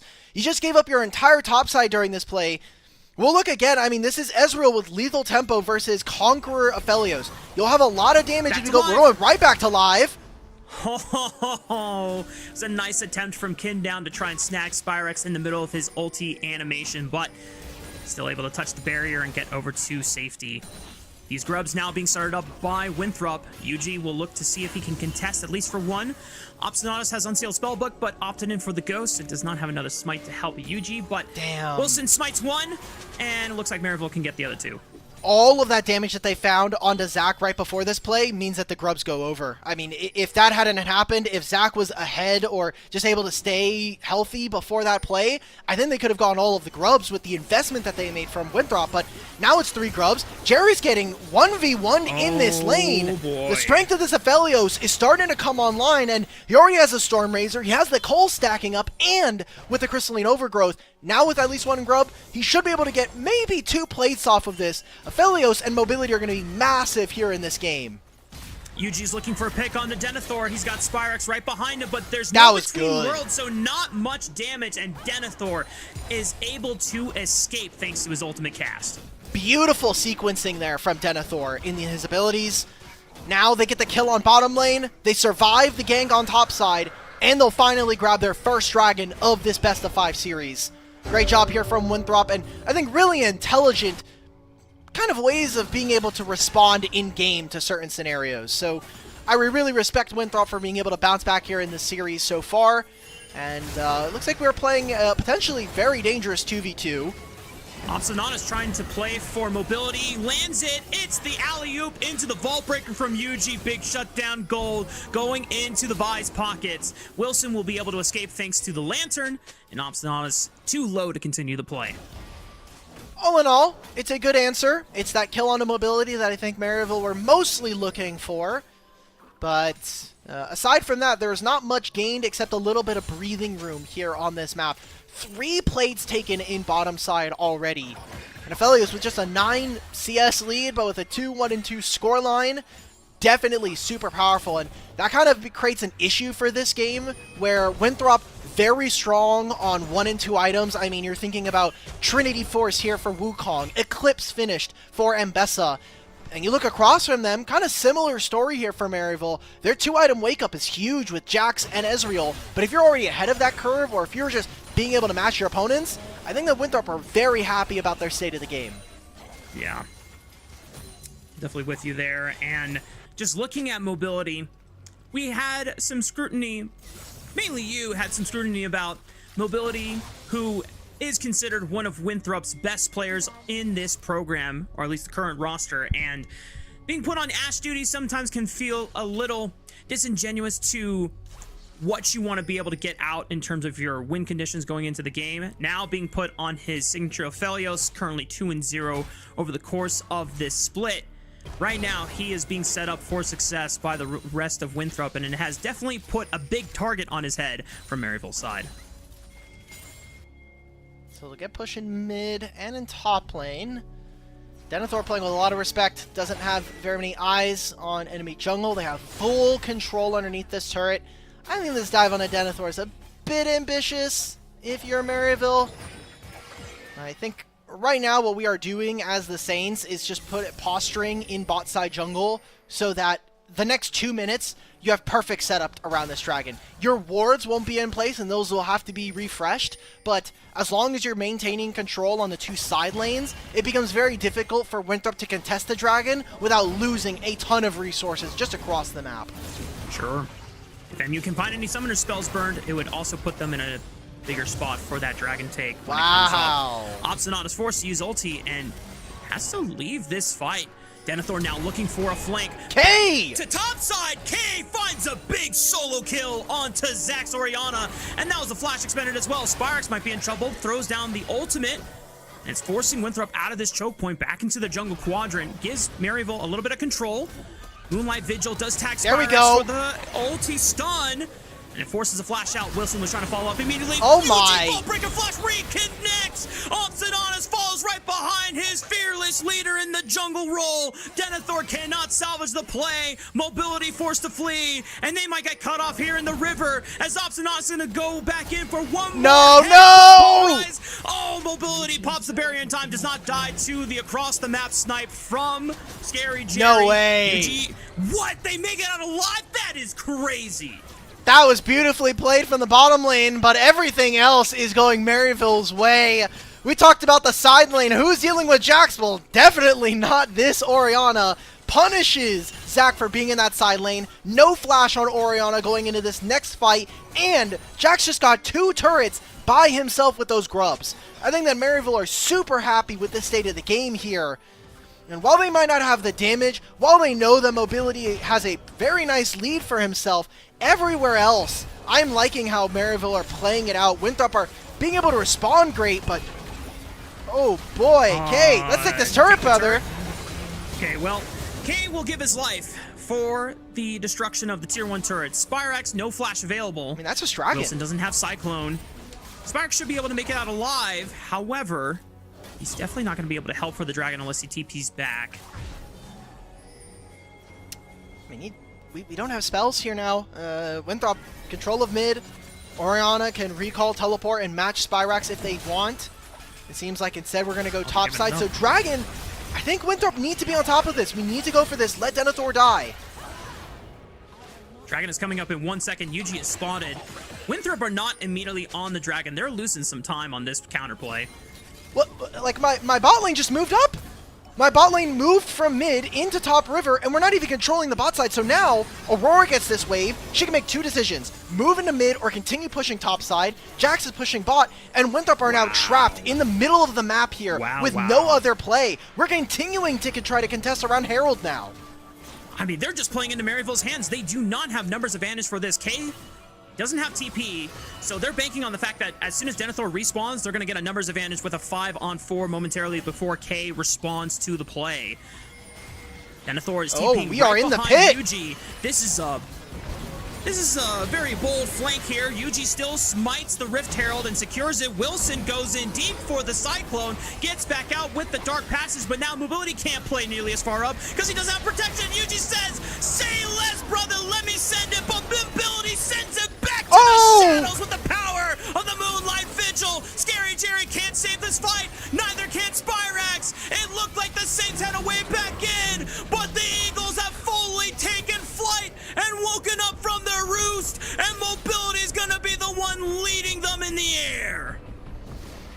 Alright, K's able to survive. He'll get at least 2 plates, but massive, massive win for Winthrop University. 6-1 now for this Aphelios, able to just peel him for days here in this fight. And it was a little bit worrisome, I won't lie. If we get a replay of that fight, I'm looking at Denethor. He uses his entire TP shield to basically just tank up tons of damage from Maryville University. We'll go into this replay. Man, this was so worrisome because right now, Winthrop are playing in a very dangerous choke. You have Jax playing on one side, you have a flash available to Mobility, but Thresh is now split from the rest of his carries. Zac even misses the ultimate. From here, this should be a win for Maryville, but I think the peel coming in, Kim down, gets this down. Nobody from the damage dealers of Maryville are able to get on top of mobility. Ezreal's too far, which is something I usually don't tend to say for this champion. Spyrax also used a lot of his spells in the river, so that choke point that could have been good for them backfires immediately. Winthrop are able to play in this fight.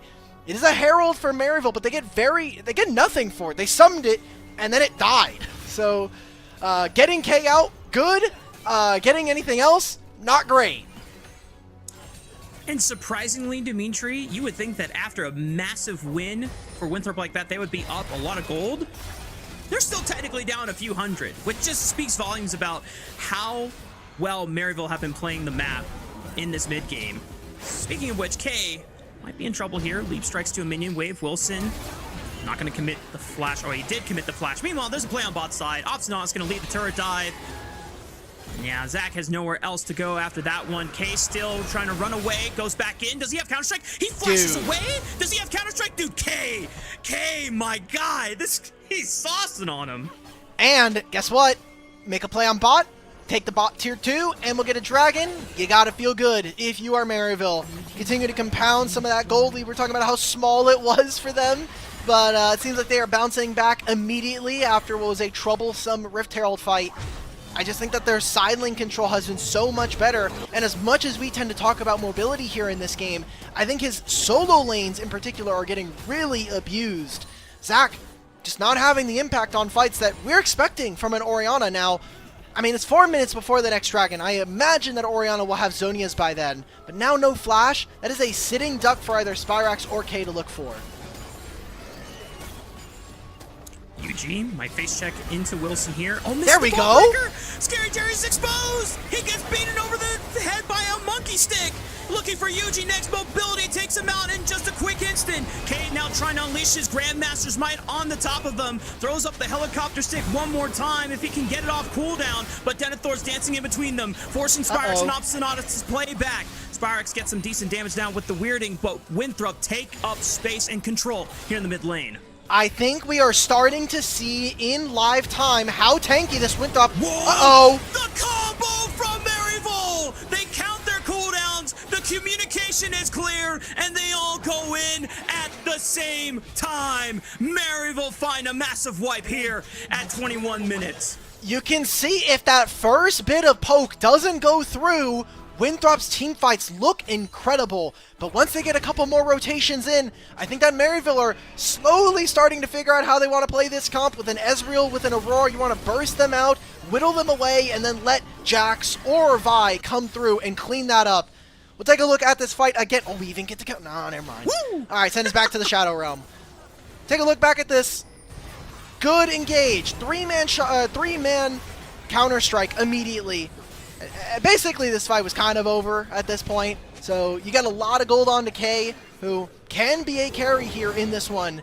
But a Baron now for Maryville, and that timer is going to roll over perfectly into this dragon, which might put them on soul point. K has been playing a game of inches here ever since we started seeing a lot of the top lane trades back and forth between him and Denethor. And Denethor has definitely had some nice moments, but man, K has been a nice savior here for the Saints in a world where Winthrop seemingly woke up from their performance in Game 1 and put up a much closer performance here in Game 2, but just like that, Alec, 5,000 gold swing in favor of the Saints. Denethor looking for Spyrax. I like this. Across the veil, dances over him. Still has Between Worlds if he needs it for a grand escape, but he fancies his chances here. Denethor flashes away from the Q, but he might be able to get his spells back off cooldown in just a few minutes here. Denethor cannot kite this one forever, and Spyrax just playing with his food. Can't even see him across the veil, and Yuji's here just to make sure that no funny business happens from the top laner of Winthrop. Spyrax gets the solo kill cleanly. Stalls out the bot wave so it doesn't crash at the same time as mid, but it's going to be on the same timer as top lane right now. So across the rift, Winthrop are starting to get spread very thin here. And man, Rafa, this is a heartbreaker if you lose this from Winthrop. First, you get smashed in game number 1, then you have a couple of good team fights. Mobility especially, really doing a lot of the heavy lifting, but it's not enough. The lanes are collapsing. And I think Maryville are making good decisions on average more often than not in comparison to the Eagles, which you might be able to say, hey, well, they're winning. Obviously, a lot of their decisions are going to turn out to be wins, but now with Baron, it is near impossible. Winthrop need to make something happen on one of these lanes. Not sure if it's going to happen anytime soon, especially with their hesitance to push forward onto Maryville. And the Baron buff on their side is giving them the tools necessary to make this siege as safely as possible. I want to give even more credit over to Kay from Maryville University, as one of the newer members of this Maryville program, came in for the team kind of on their Dark Zero collaboration last year after Zumuto first got sent towards Tier 1. Kay has been an awesome prospect here in the scene, as they're going to try to send everything onto him. Caster curse. Oh, this is your fault. This is your... And he's out! He's out! What? Oh, man. He was almost out. This is your fault. I can never gas up anyone again. Oh, my God. That was diabolical. I promise I was not PayPal for that. Oh, buddy. Well, you will be dealt with. Maybe they're just a little bit happy about Decent this. shockwave, Maryville. Okay, maybe everyone is playing. That's their Dragon. hands a little too hard. Dragon now a real possibility for Winthrop University. They have to push through the bot side jungle. Yuji and Spyrex still healthy, but Spyrex has no ultimate available. It's only Yuji with the season's assist, trying to look for a flank, but he's going to get pushed off by Denethor, and the rest of Winthrop. They should just burn this.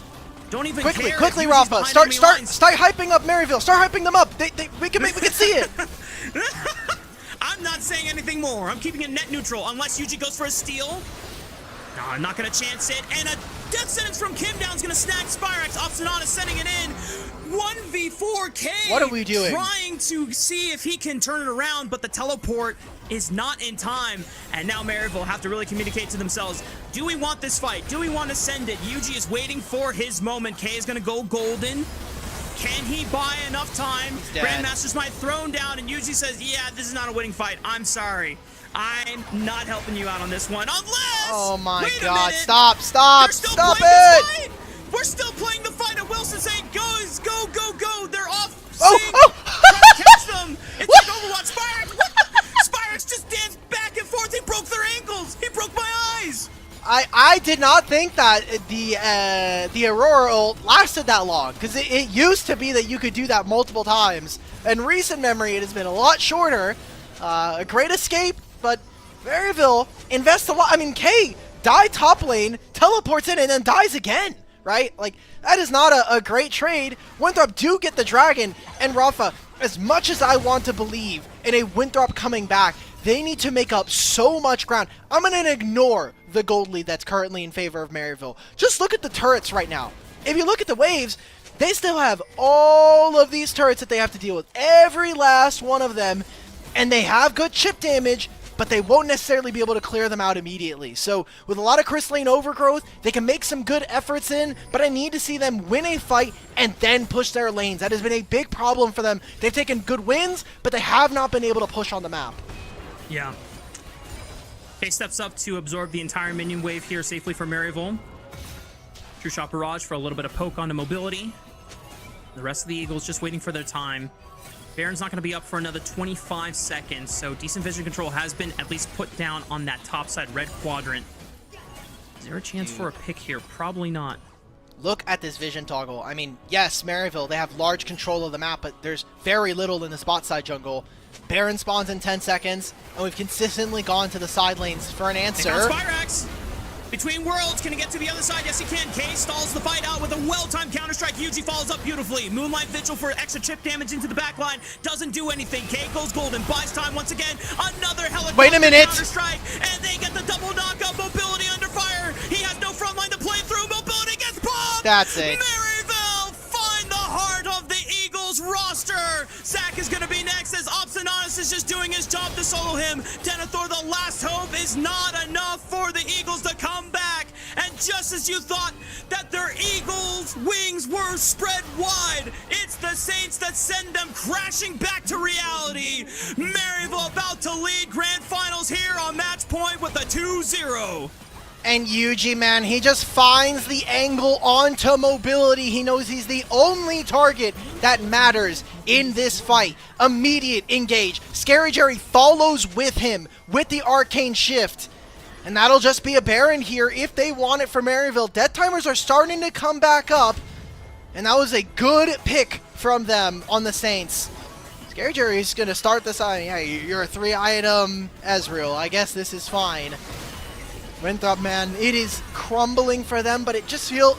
This is like, I think, a heartbreak game where you're getting enticed. Every moment it's like, oh, we're close. Oh, we might be able to win this one. And then one step a little too far. One mistake sends you back to the medieval realm. You're not able to do much after that. Wilson needs to survive. And he will do that.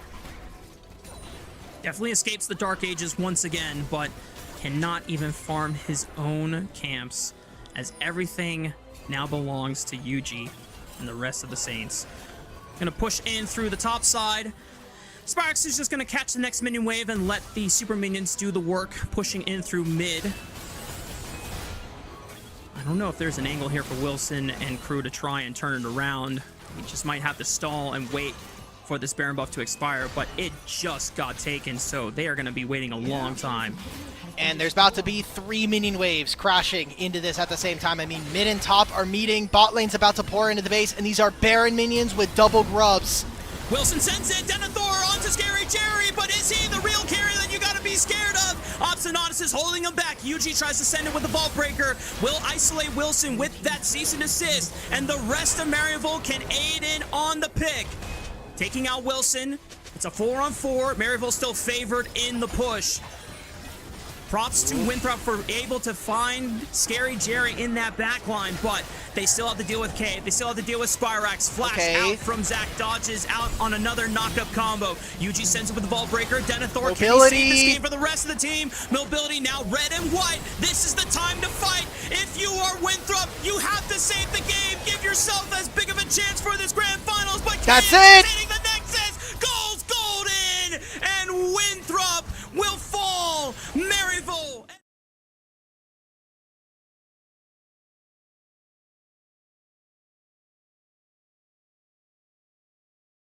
At least we let the Eagles breathe, but yikes. That is one where you really want to get a couple of those moments back, especially trying to just get your mid involved around some of these objectives. Maryville, a much closer game given to their opponents, but still 2-0 lead here in the grand finals. For those of us that on the prediction said 3-1 victory for Maryville, and assuming that was your Winthrop one. was going to take one, that was the one. That was the one right there. And the fact that Maryville completely sniped that possibility out of the sky, I'm not sure what you're looking at in terms of options for Winthrop going into the second or third draft, I should say, Alec, because that was Mobility and Kim Down's probably most signature champions, if not for regular season historically. I remember when Kim Down first came onto the collegiate scene over at UCI, and he was just a famed Thresh one-trick.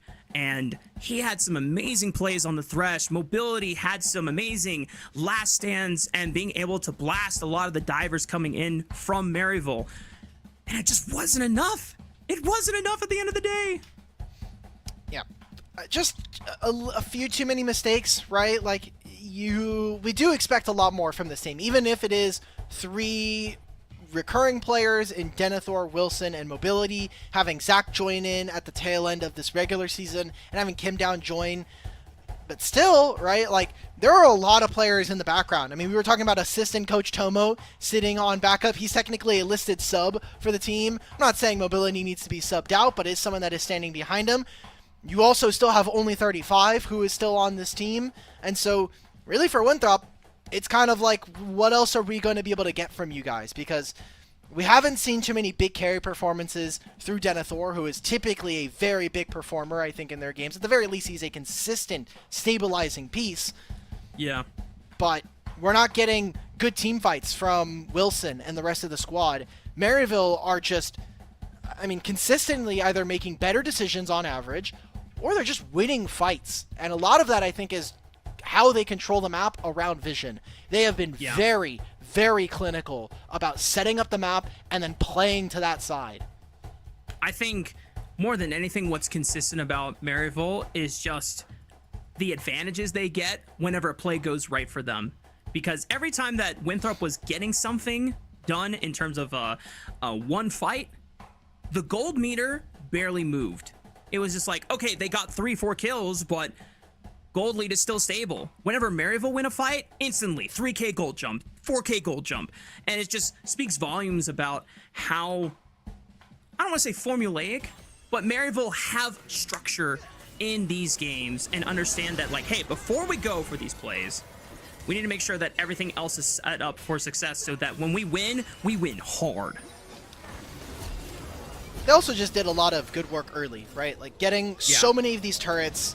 I think especially getting those 2 turret plates, or those 2 turrets on top side for K, and nothing being gained for Winthrop was a huge part of their gold lead here.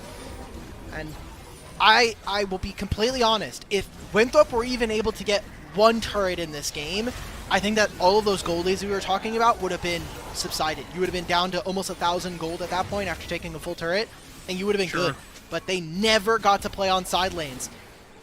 I want to say congratulations to Kay and Spyrax for doing a really good job of doing that. The draft really enables them to be able to have that happen for them. But Winthrop need to play with more respect on these lanes. And in general, either need to give them more resources so that we can prevent this from happening, or just abandon it and just really have to hard force around objectives. Because it's clearly not working here in this series. This is the closest we have seen, aside from their 1 game victory we got from them at the beginning or the end of the regular season. And at this pace, we are looking at another 3-0 and a 36-0 series score for Maryville across League and Valorant in Division 1. What an impressive way to end out Spring Split if they're able to close the distance here in just 1 more game. And Winthrop, if they want to spoil that, if they want to reverse the script from what happened last split in fall, I mean, I want to say they need to lock in, but I thought this was them locking in game 2, and they need to lock in harder, Dimitri. I don't know what else we can say. We must lock in even further beyond. I don't think it's possible. I don't think they can.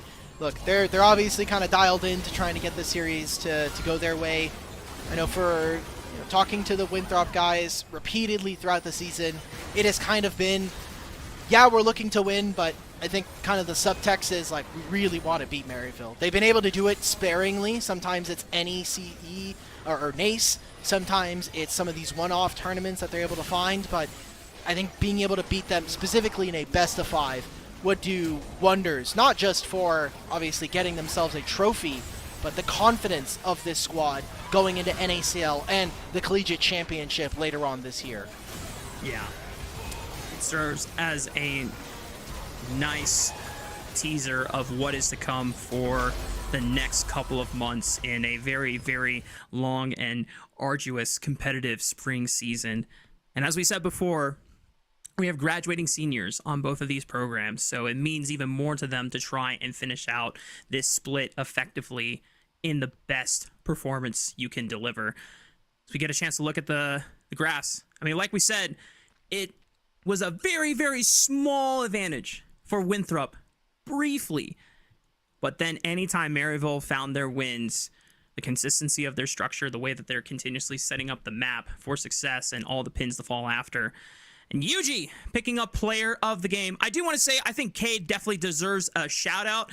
There is a lot of volatility that may or may not have been necessarily created by him, but he did flip a majority of the time cheese side up. And K was kind of K was saucing on them for sure. Here we can fix this real quick. Let's just do this real quick. And oh, I realize my telestrator is not actually on this screen, so you can't see what I'm doing. Well, I'm gonna continue to draw. All right, we're trying to fix this for everybody at home. Let me see if I can do like a. There we go. Let's see if we can. We're trying to get it fixed. Oh, there we go. I fixed it for us. Awesome. Here, I can actually one more. Boom. Boom. And we'll withdraw the jack size real quick.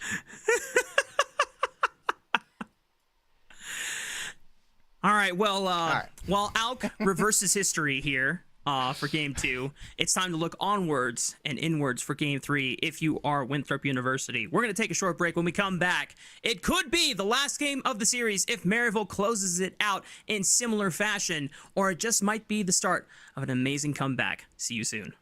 Your learning experience should belong to you. At Maryville University, you choose your own path and forge your own future. Whether you're on the ground, online, or a combination of both, the Maryville experience is centered on you, the learner. As a leader in innovation and technology, we are prepared to take you from learner to earner and back again. Join us as we look to your future together.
never felt human. Am I alone? Do I belong here? They paint the world in black and white, it's confusing. I wanna let them know that I'm something else. I don't care what you say to me, 'cause I'm someone else. This is what happens between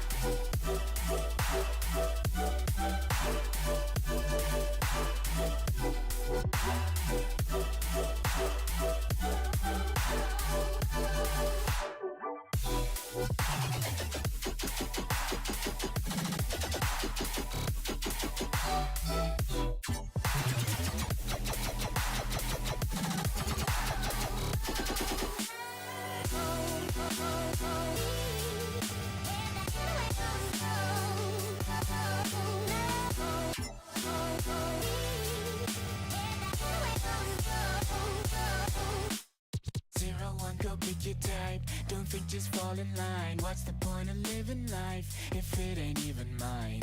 All the best things I know sit in the void. It makes me wanna scream that I'm something else. I don't care who I'm meant to be, 'cause I'm someone else.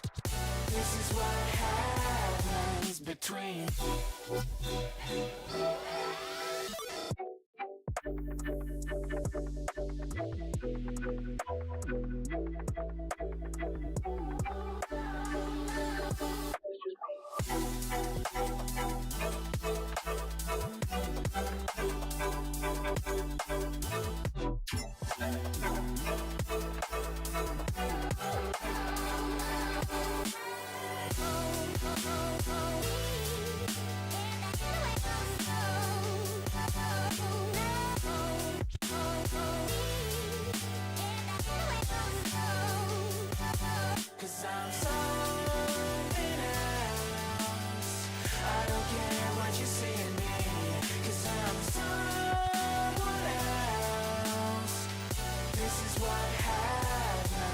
between. Tell me when you love.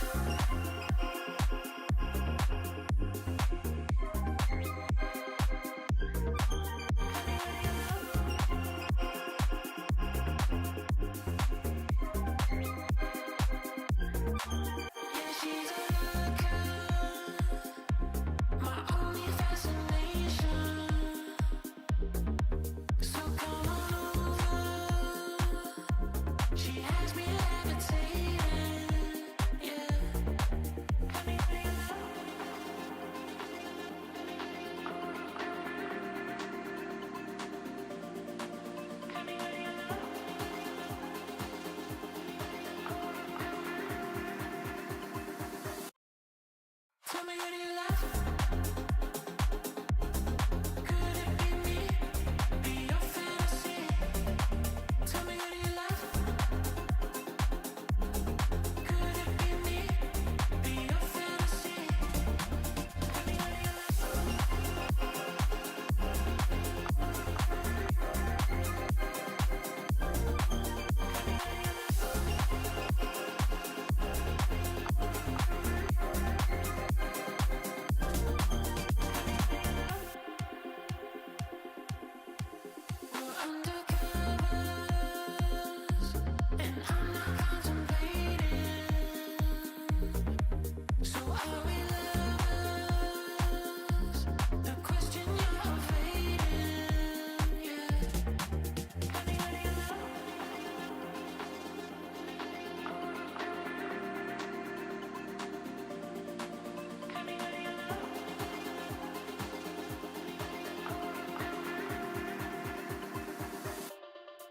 Tell me when you love. Could it be me? Be your fantasy. Tell me when you love. Could it be me? Be your Welcome back, gamers. We are getting ready for game number 3 between Maryville and Winthrop University.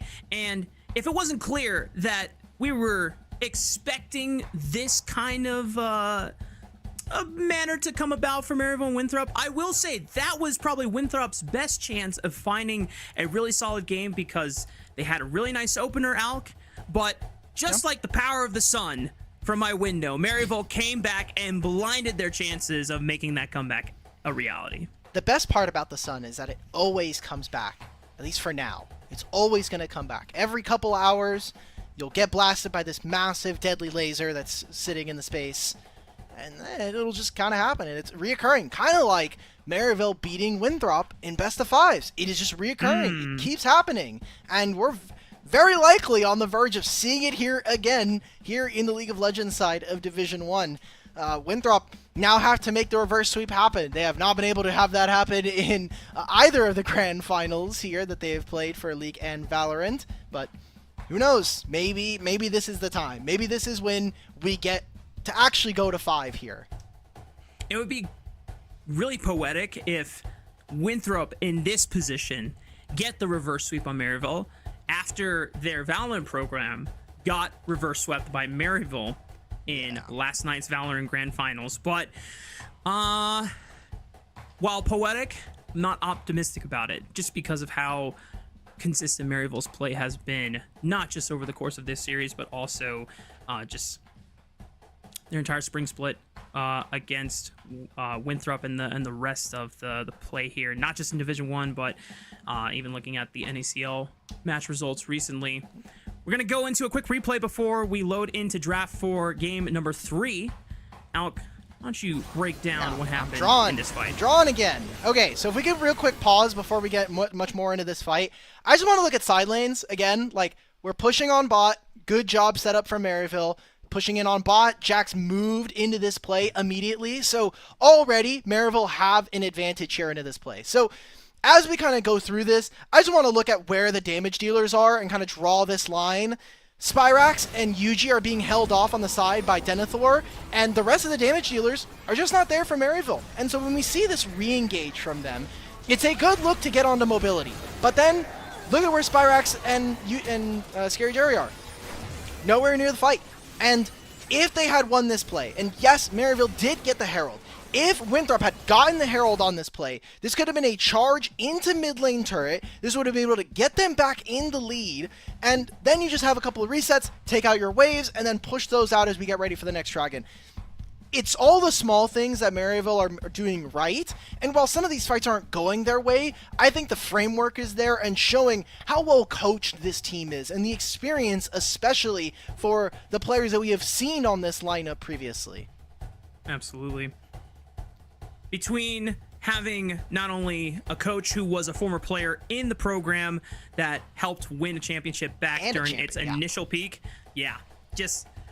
that is just such a cool part of Maryville's program history, to be able to see former champions then become the next mentors and leaders in that program for future generations. And speaking of just kind of like looking downwards at next generation, I want to say again, K, really show-stopping performance. Was it 100% clean? Not necessarily, but I'm going to remember that one for a really long time just because of how many windows and advantages they were able to flip back. But here we go, Alk. Draft number 3 for our grand final here in Division 1 for League of Legends. Maryville leading the series 2-0. Winthrop, if you want to take that throne back, you got to start making magic happening now.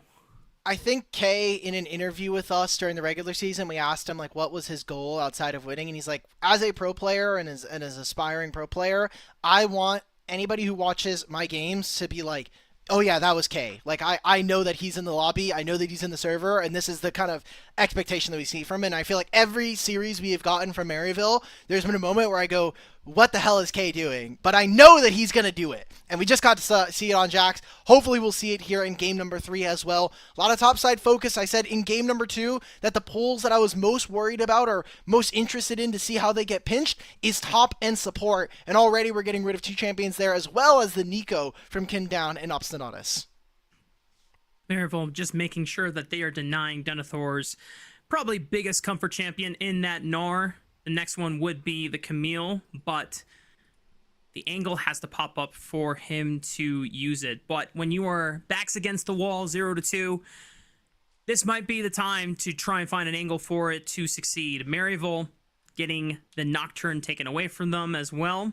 Could try and look for maybe another mid lane ban if you want to pinch out Zach's effective champion pool, since Aurora and Orianna were just played last game.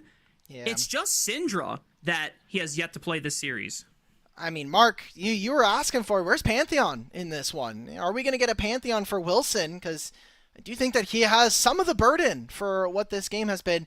It's going to be Azir. We've seen Zach play this champion previously. Obviously, a player known by either Papa or conveying in history. So Azir is good. Azir gives you strong team fighting. Azir is a strong laner. I think all of these things can mask some of the questions that we've had for Zach so far, not just in this best of 5, but also during the playoffs when we've got to see him.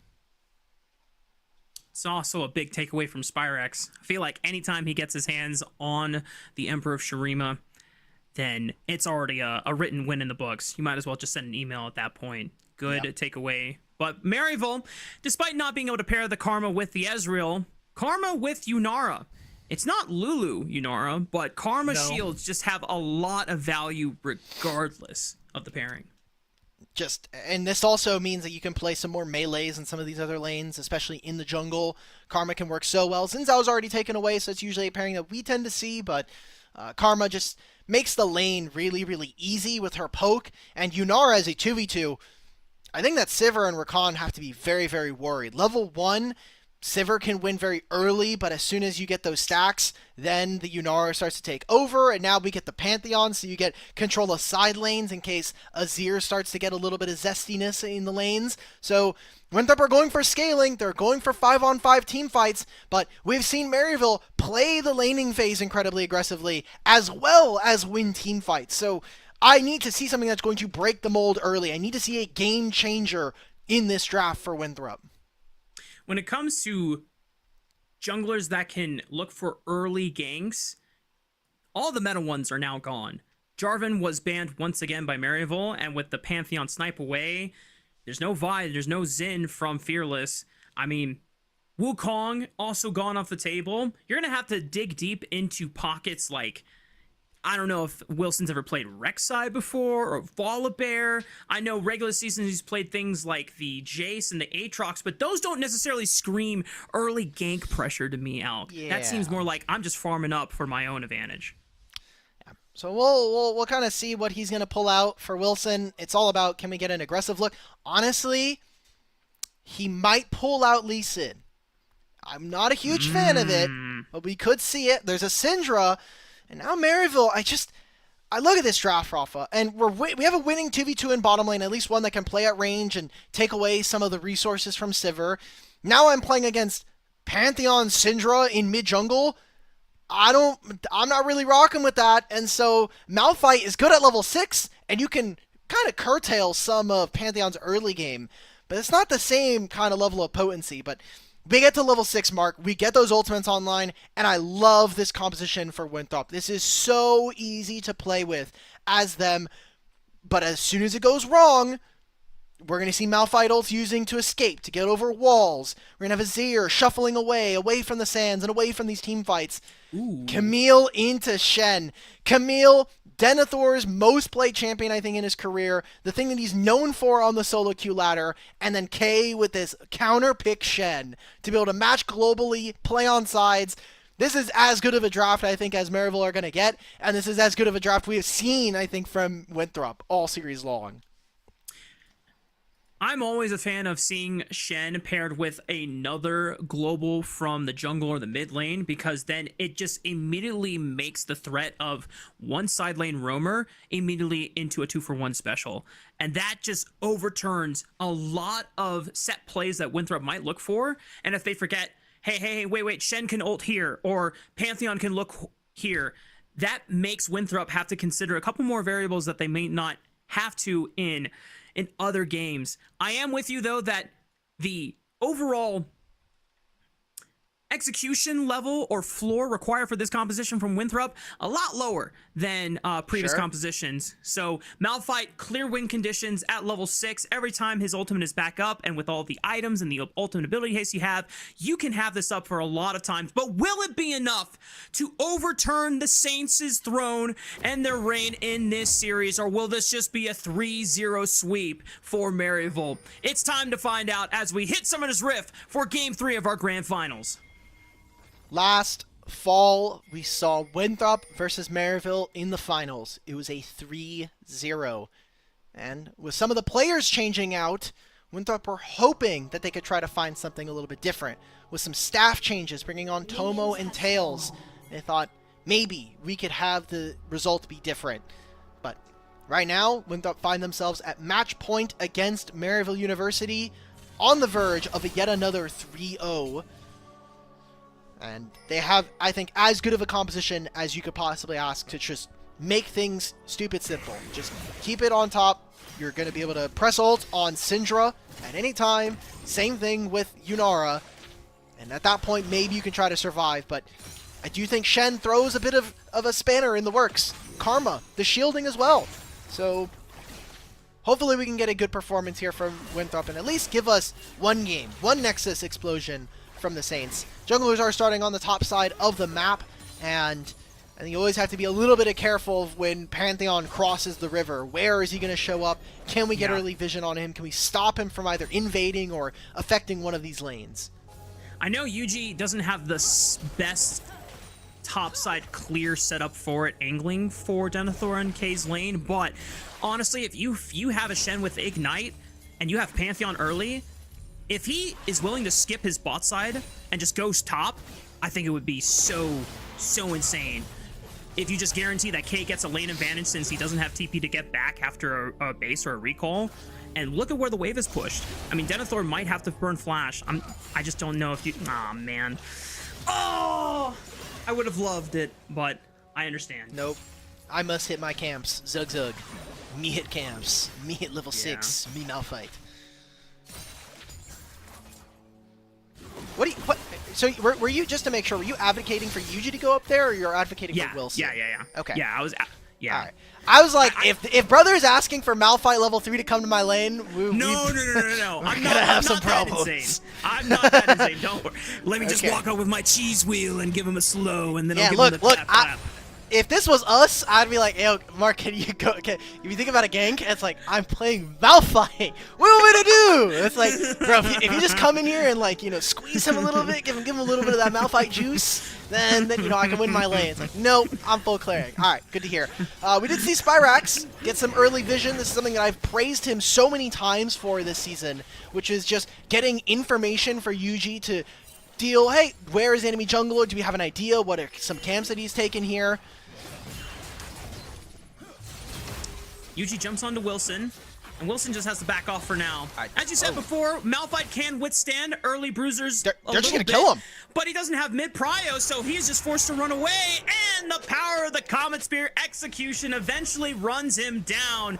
Yuji for first blood here in Game 3. And now, Yuji gets the bot side scuttle. He'll recall, and by the way, Spyrax flashed, and I assume is just he hit a stun onto Wilson, which put him at that threat level. Has to flash over the red buff wall anyway, and Spyrax barely misses anything for this after pushing Zac back to base. Great play from the 2v2 of Maryville University, and already we're starting that snowball for them to be able to pick up another win here in this series. Back to top side. K is below 50% HP, but Denethor just TP'd back to lane. So he was able to at least keep K locked in this lane. The wave is starting to stack up slowly. Still has Ignite and Flash. Wilson is fading towards the top side just to make sure that K doesn't have a Pantheon. I mean, this is definitely burning a flash. Oh, okay. Ignite procced early. Taunt Flash maybe? Taunt Flash maybe? Does he have it? Does he have it? Denethor is less than 200 HP. He can try to kill him. From K, but he doesn't get the damage. Oh my god. Oh, no mama's way. This is just the final, and K is playing like it's regular season. I think Zac is kind of dead here. Trades a lot onto Spyrax, but Spyrax lands a stun. Comet Spear, you are dead, brother. Ends up living for now.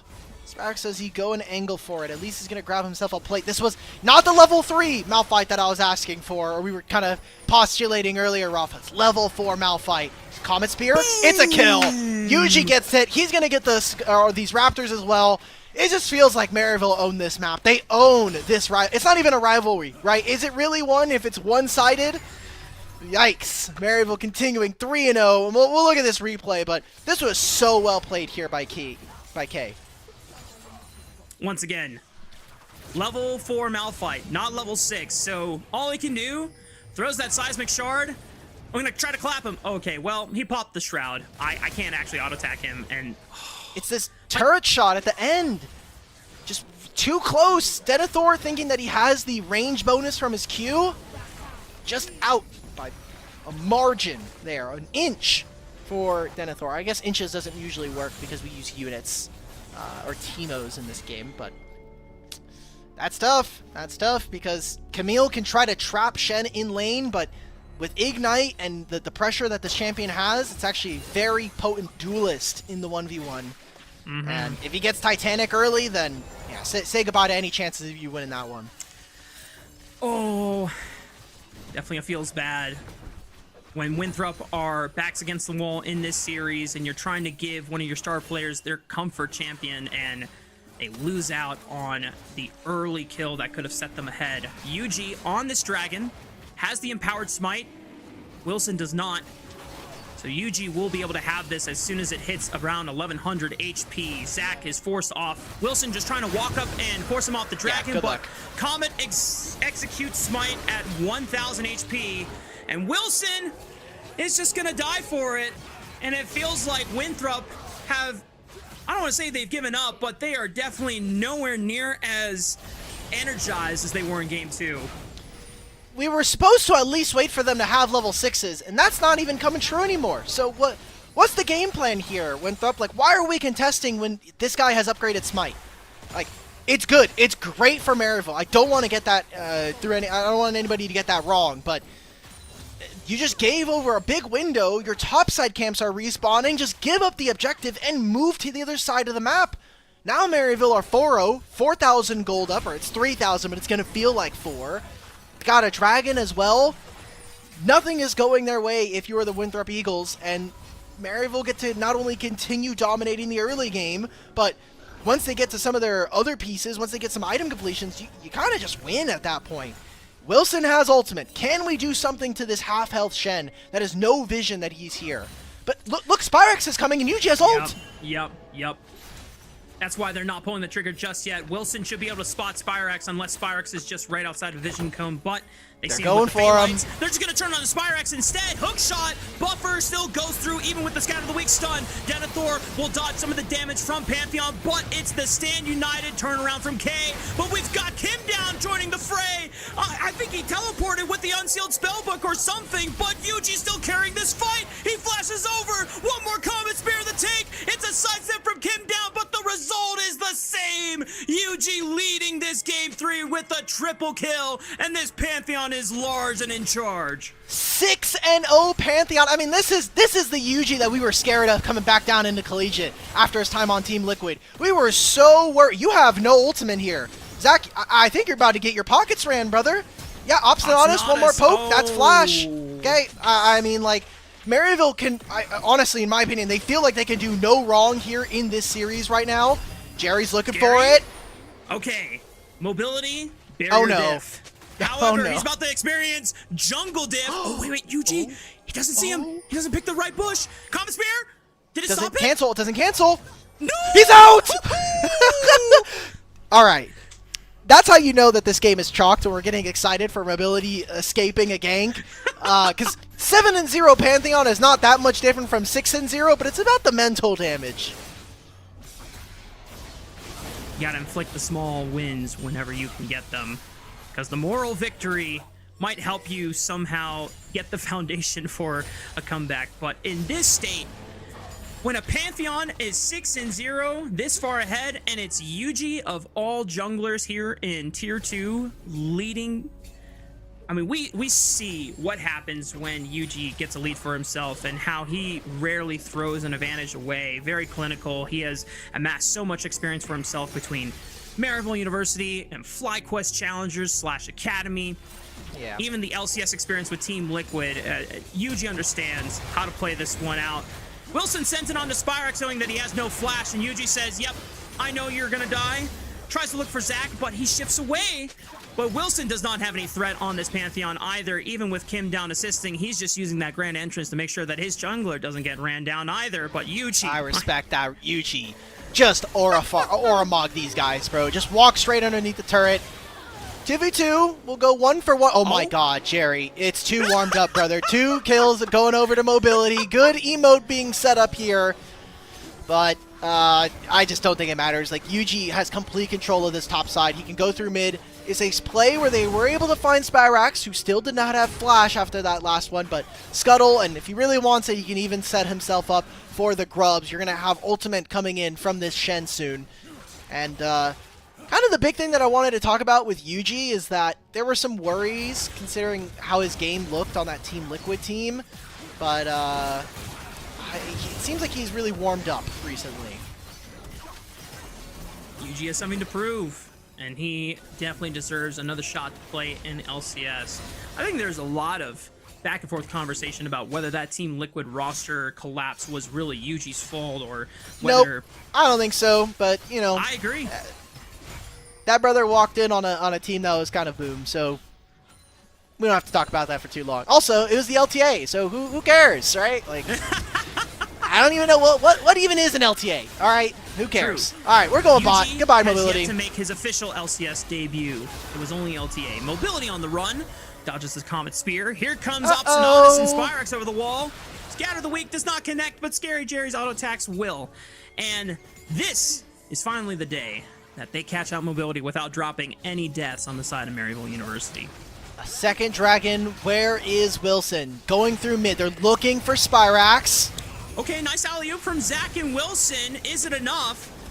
Numbers advantage still in favor of Maryville, and they have no big buttons anymore, so all they're going to really do is just clear the mid wave. There's nothing really to fight for in this river. Yuji still has Smite available. Actually, it's not up yet. Wait, it's on cooldown. It's on cooldown. He didn't have it. 1 HP Dragon? Oh no. This is what we get for glazing Yuji. We literally did this last game too, and K died. Okay, no more narrative building, no more story time. Lock in on the game. That's our job. We're gonna put the game in the bag. Well, Denethor's trying to lock down K right now with that Hextech Ultimatum, but I don't think you win Good this luck, 1v1, brother. Flash back in, K!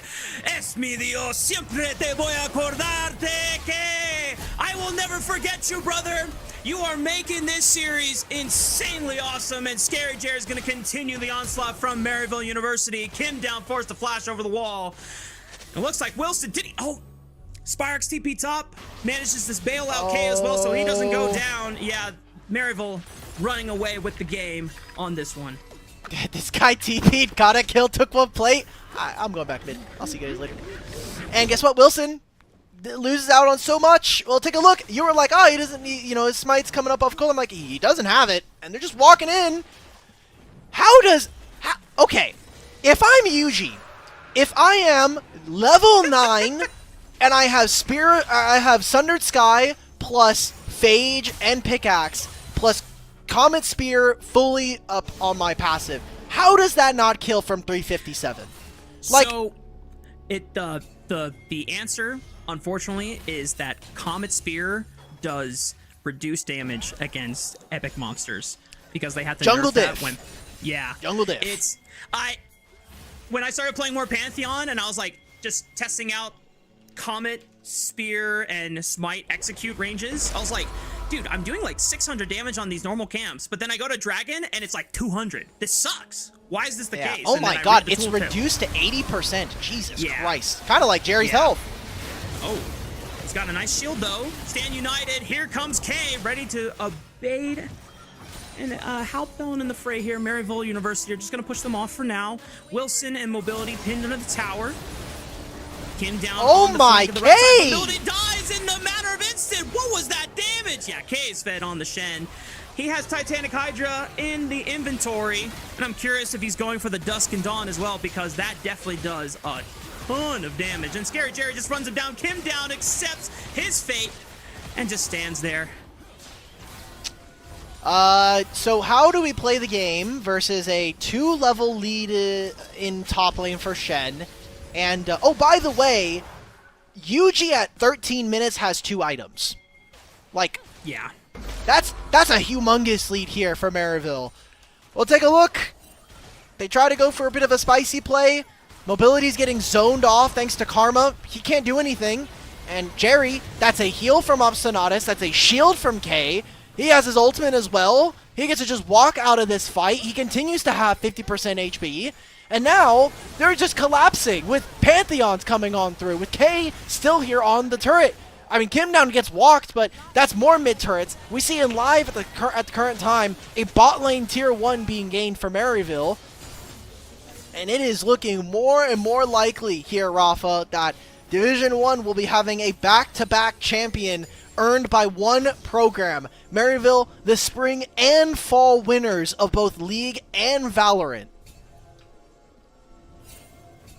And just what an impressive run for Maryville it will be if they continue this trajectory. And with objective bounties now up on Summoner's Rift for Winthrop to claim, even the game recognizes that things are absolutely dire. Dragon is spawning in about a minute's time, but Maryville have enough advantage to just rip this Rift Herald, be able to easily reset. There's a teleport coming in. I guess maybe try and look for Spyrex. We have to do something. Yep. Hookshot lands. Beautiful. Oh, wow. And we get the flash. We'll take that. Yes. Yeah, Spyrex tried to flash that one. Not sure if that was going to happen or not. Scary Jerry does push Mobility away. Rift Herald secured by Yuji, but no one has picked up the eye, though. Hang on. No one's going to get it. All right. So, look, your opponents don't get it. It sucks that Yuji isn't able to grab it or anybody from the Saints, but you'll take just your opponents denying it from them is, I think, more important here. That pick on the Spyrax did give them some breathing room, but because of where they were and the amount of investment they had to make for that, it was very clearly just a hard play to go for in terms of that objective. Another turret to be fallen here as Winthrop slowly eke out gold across the map. And I think the thing that hurts me the most, Rafa, is that some of these champions really feel like they are in the wheelhouse of the player operating them. Like, mobility on Sivir feels like a mobility champion. I think Denethor having his Camille and having such a big counter matchup go over to K is really, really important. And I'm glad that our observers are really happy that this turret will live. It's not going to be for very long. Oh, Spyrex is dead. Teleport's coming in. Yeah, there's no flash on Spyrex. Credit to Denethor for being able to proc it earlier. But Yuji's here for the play. Stand United.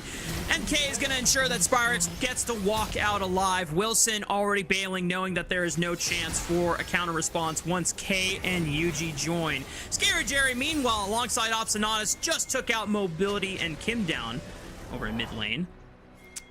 Well, that's Dragon, and they're bounty hunting right now. They want these shutdowns. It's not Syndra. Syndra's 1-4, but it just doesn't matter at this point, right? Like, if they can get the kill onto Pantheon, that's 1,000 gold, and probably even more considering his lead right now in jungle. If they can get a kill topside, that's 500 gold, and you can look for something there. Same thing with Scary Jerry. No flash just yet, and can't get out from this Hextech ultimatum. No. Oh, but the damage from Spyrex! And Scary Jerry has a Karma right behind him for those Mantra-inspired shields. Spyrex picks up the double, and Winthrop's hopes are slowly starting to dim and get snuffed out by Maryville's overwhelming forces. How much more slowly do we have to be before we just call the game, Rafa? Because we're 19 minutes in, and it's a 10,000 gold lead. And Dragons are stacking in favor of Maryville. They have control of all three waves. They're actually just going for kills at this point, seeing if they can pick up Kim down. Maybe they can squeeze onto the Azir. Don't tell me, Jared, we are not playing between mid-tier 2 and in him, please. Scary Jerry always likes to make things a little bit more volatile and fun just to prove a point. He takes out Mobility. A lot of people always consider who is a greater carry than Scary Jerry, and he just wants to show that the debate is no longer a discussion point. But he and Obsinatus will fall for overextending, and decent shutdown bounties go over into Winthrop's pockets, but it's still not enough to overturn the 10,000 gold deficit. Yeah. So, Rafa, from here, the ways that we can see this game close out kind of fall around this Baron that is going to be spawning. No grubs taken by either team means that we're not going to have like a Baron and then one team fight instantly win the game. But with the damage and gold disparates that are between our teams, Yuji using his ultimate, seems like he is coming to pick up a kill onto Zac as the flash. So, not all that bad, but Azir has a lot more mobility than some of our other counterparts. Yuji, are we just going to leave Spyrex to die like this? Yes. Yes, we are. Okay, he just lives as well, and no other plays to be made. Sure. He knows that Spyrex ain't getting killed. I guess, sure. I guess K didn't even have Stand United back up, but, I could have been... Maybe he had TP. Maybe he had teleport available to him. Maybe. Either way, kind of for me, what I'm looking for is just getting these shutdowns if you're Winthrop, and if you're Maryville University, just continue to play on sides. You have a Pantheon who currently doesn't have ult, but in the ideal, you would. You have Shen ult that is still up, and that just means you can play on all three lanes as aggressively as you really want to, and you basically have 1.5 teammates at any given moment. You can count the half as the Karma redemption. True. Also, Yuji has officially Flame Horizon Wilson. That's so hard to do in the jungle, man. That's crazy. Yeah. He has 20 camps up, or it's 25 camps. That's disgusting. And they are going to continue choking out this jungle advantage. Kim down is forced to pop the quickness just to make sure that they have enough move speed to get out alive. K is diving Zac under the Shuriman Tower. Takes a little too much damage here. K kind of mogs for a bit in that redemption, and I guess Zac just gets to walk out. Oh, Scary Jerry's hunting. Oh, he was trying to predict a flash or some kind of movement from Zac with that W, but he's not able to clip him this time. Yuji's here, getting locked down by the Hextech ultimatum. Isn't enough. Oh, Stand United protects him. Taunt flash, run on top of mobility. Denethor has to flee. Rest of Maryville always operates in packs of 5 here when they've got the power of globals on their side. Baron is available for the taking, and that should definitely be the objective they want. Are we really killing the... Okay, there we go. Level 15 acquired for UG, and that'll be Baron. Very easily going over to Maryville University. A great side lane play that doesn't turn into picking out Zac, but gets the jungle and 80 carry of the Eagles.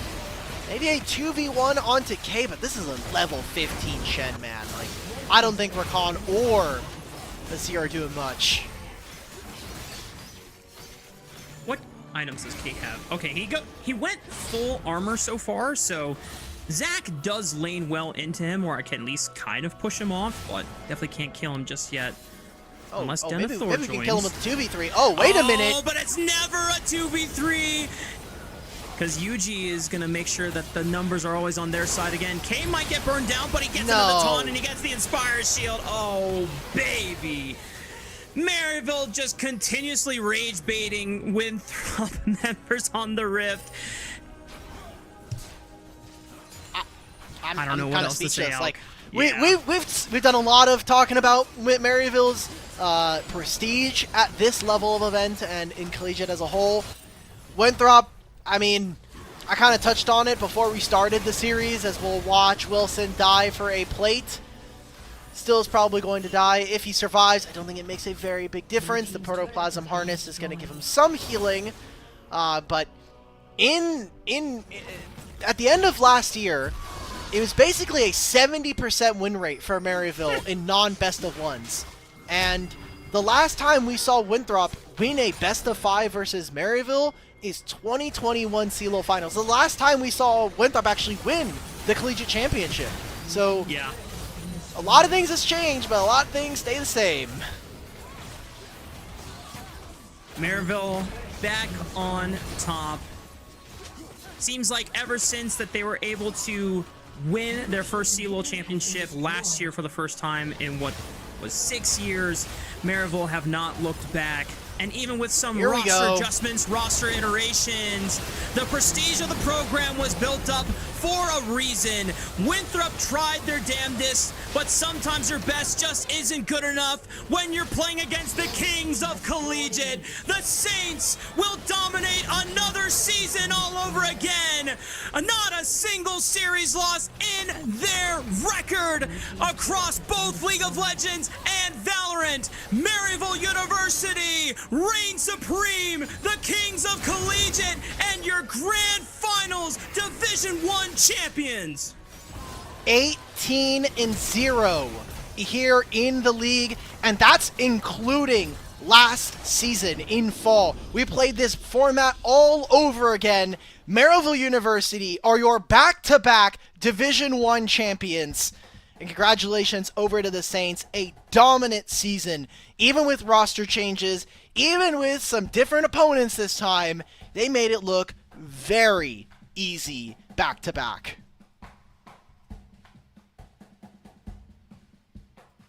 Maryville continue their reign on the throne here in Division 1. Back-to-back champions in our very first 2 splits of Division 1 for League of Legends, and now cross both titles in League of Legends and Valorant. Just imagine, 36 series undefeated. That is the kind of impressive power this program gets to boast. And it's not even just trash talk anymore when they say things like, there's no rivalry here anymore, or the misconception is that there was even a chance. Yep. They put up the results. They get to talk that. Yeah. Also, just looking like between two different titles, by the way, 30. Think about it in game score. They have lost 8 games between League of Legends and Valorant. For League, it was 3 games in total. And in Valorant, it was 5. Do you know how hard it is to have essentially like a 95% win rate plus? Wow. I don't know. 76-8 is the number. Damn. Oh, that's Maryville University for you, man.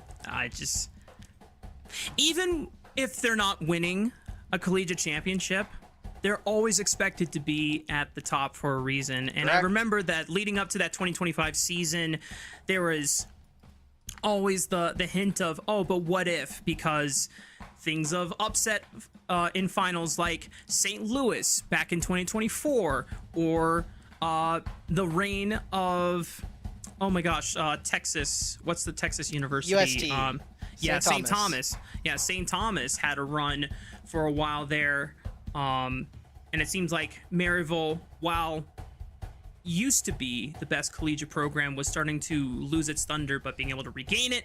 They're back on top, and I don't know when they are going to let go of it anytime soon, because between the tenured members of Spyrex and UG and new blood in Obstinatus and K, who the latter really showed up today in this series. I know UG, that game 3 Pantheon was a masterclass on jungle diff, but even K's Shen and the Jax in both of these prior 2 games, I think are going to be ones I remember for a very long time here in collegiate.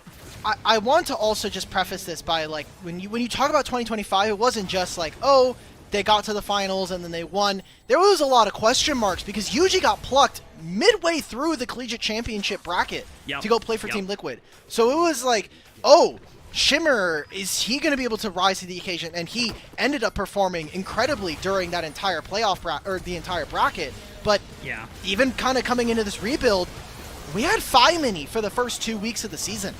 And then he got signed by NRG, and they go into to go play in the NACL. So Spyrex is not even the intended starter. Spyrex has, for the most part, kind of been like soft retired for a little bit. He's obviously playing currently for them on both sides and will continue this his tenure on their collegiate championship bracket. But after this semester, he is graduating. He has been the super sub for this team, and now comes in, and I think maybe this game was not as tight as we would have wanted to see from them, but Maryville, despite multiple different roster iterations, continues to show excellence, specifically in League of Legends, especially.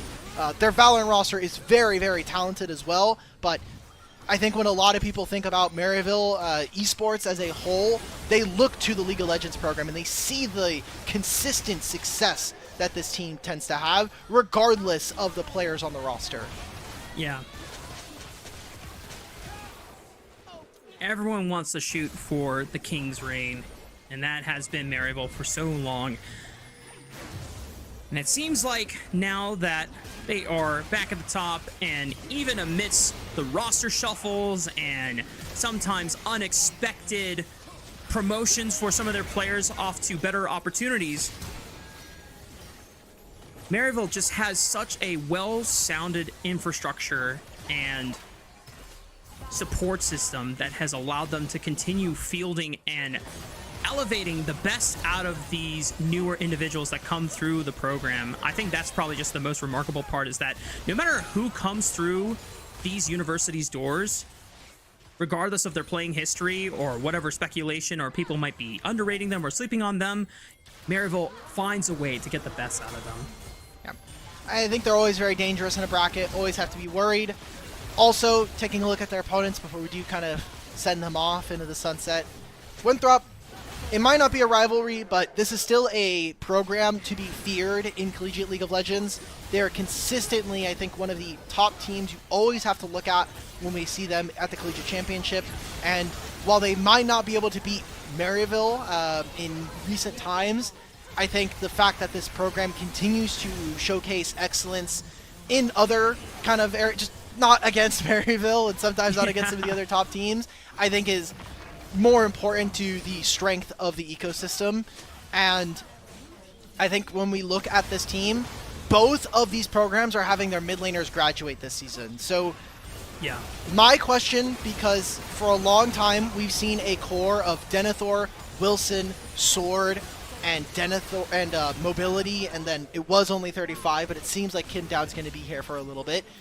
Who's going to take the throne in mid lane? Because if Zach is leaving, and we lost Rapid, who was a jungler who had played for them in the finals last season, what are some of the replacements that are going to come on through that are going to build on this success for this program. How are we going to go from a team that is perennially a top 4, sometimes even top 3 and 2, to be a top 1 school and consistently be a danger in brackets that is going to go deep and win trophies? Yeah. It's going to make the off season, once we get into later half of spring and then early parts of summer, very, very interesting after the conclusion of CLO Championship. Hell, the scouting might even start earlier than that, just trying to look at any prospects that are playing, whether it's in NACL or in some of the amateur leagues like ACL, or if people are really doing their homework and just scouting the solo queue ladder and trying to pick off any upcoming talent. Yuji does get player of the game. This is not the champion last that he player of the played. game. This is from, yeah. Is game 2, but we can tell you that it was Pantheon and that he had a Flame Horizon on it, which, as Alex said, it is very, very hard to do on jungle in this day and age. You need to not only be taking every single camp that you own, but also denying almost every camp from the enemy jungler. And well, when you're Pantheon into a Malphite, you do have a window to do that, and UG took full control. Just early game, completely dominated, and I mean, no other player I think more deserving of it. Throughout the series, I think UG consistently outplayed his counterpart in Wilson across 3 games, and while he may not have gotten the MVP in game 1, that was due to Spyrax putting hands on Zach. But look, we've got an interview finally ready with the victorious team in Maryville University. We'll be hearing from Kay coming up shortly, and maybe the whole team, because last time we got them all to share the headset and kind of pass it around. I do think we have Kay now ready. Hey! There he is! Hola, Victor. ¿Cómo está? Hola, Rafa. ¿Qué más? What up, guys? How are you doing? Mira, algo que Alec me dijo que one thing you always want to have happen is when someone looks at your gameplay, they'll know it's you playing. And the flair and the style you have, mira, hombre, siempre te voy a acordar, mi amigo. Wow. That was awesome. The jacks, the flips you had, the Shen 1v2. What was going through your head this entire series every time that you were like super low on HP and you were just fighting for your life? I was very confident because every champion that I picked in this series, I felt that it was really strong into the enemy cup. So even though I was like 1 SP, 2 SP, doesn't even matter because the champions that I was playing were just too strong for the enemy team to play against too. So I knew as long as I have a brain and I don't fuck things up, I can make out of any situation a good outcome. Yeah, you've been really impressive throughout the season so far, and obviously this is not the end of your competitive calendar. You guys have NACL happening at the same time. There's the Collegiate Championship coming up. I guess, what do you think it's going to feel like now that you really can more so focus on some of these other tournaments coming up forward? I just want the school to be over, bro. I hate it. I just want the school to be over, bro. I need the time, bro. I have like 20 assignments, bro. Like, I just need the time. But now that we got rid of this tournament and we won it, like, so it's really good. But yeah, we still have to compete in, I think, another tournament and NACL. So yeah, it's gonna be better for sure. Like the time, we have a lot of time to do like other things. By other things, either a screen, solo queue, or freaking assignments. So yeah, it's gonna be much better. So to have more time. Mm-hmm. You're almost there, King. Just a couple more months, and then you can look forward to summer, and you can just grind all the league that you want, bro. Bro, literally become a child, bro. In league, just wake up, play league, bro. Wake up, league, sleep. Wake up, league, sleep. Every day, wow. Every day.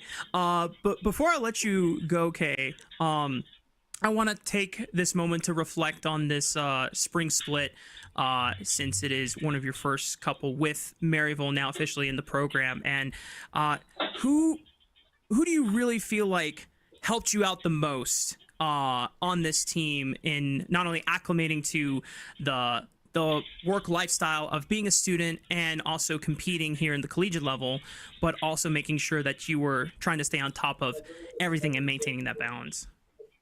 No, like for real, the thing is a team effort. I will shout out everyone. Like every time that I needed help in any type of aspect in my life here at Maryville, everyone has helped me in some way or another. It would be like for in game or out of game, like basically should think like, hey, how to cook this, what to do, like where to go, like how should I manage my time, basic stuff related in my personal life, but like that most of the time affects you in your gameplay if you're having like thinking too many things when you should be focused on your screens. Like everyone has helped me a lot throughout the season, but like mostly would be Niles for sure. Like he's the head coach. It's kind of his job, but I feel like he doesn't do it for like being his job. He does it because he really cares for us. He's really on top of the things, and he's always making sure that everyone, not only me, but everyone is feeling okay and is happy with the how the things are being working. Beautiful. Okay, before we fully let you go here, is there anybody you want to shout out? I know you were talking about having your family watch you whenever you're playing, so if there's anybody that you want to say thank you to as we close out on the season, the floor is yours. For sure. I mean, first of all, let's go with Spanish. Madre, padre, se ganó. Primer torneo que se gana. A mi hermano, sí, a toda mi familia que me esté viendo, por si acaso, no sé si algún tío. Sí, a lot of people are watching me now that I'm out of home. Now more of my family are interested in what I do. Shout out to my girlfriend, Cop Dennis. She's always there in the chat or in any type of sort of competition that I'm in.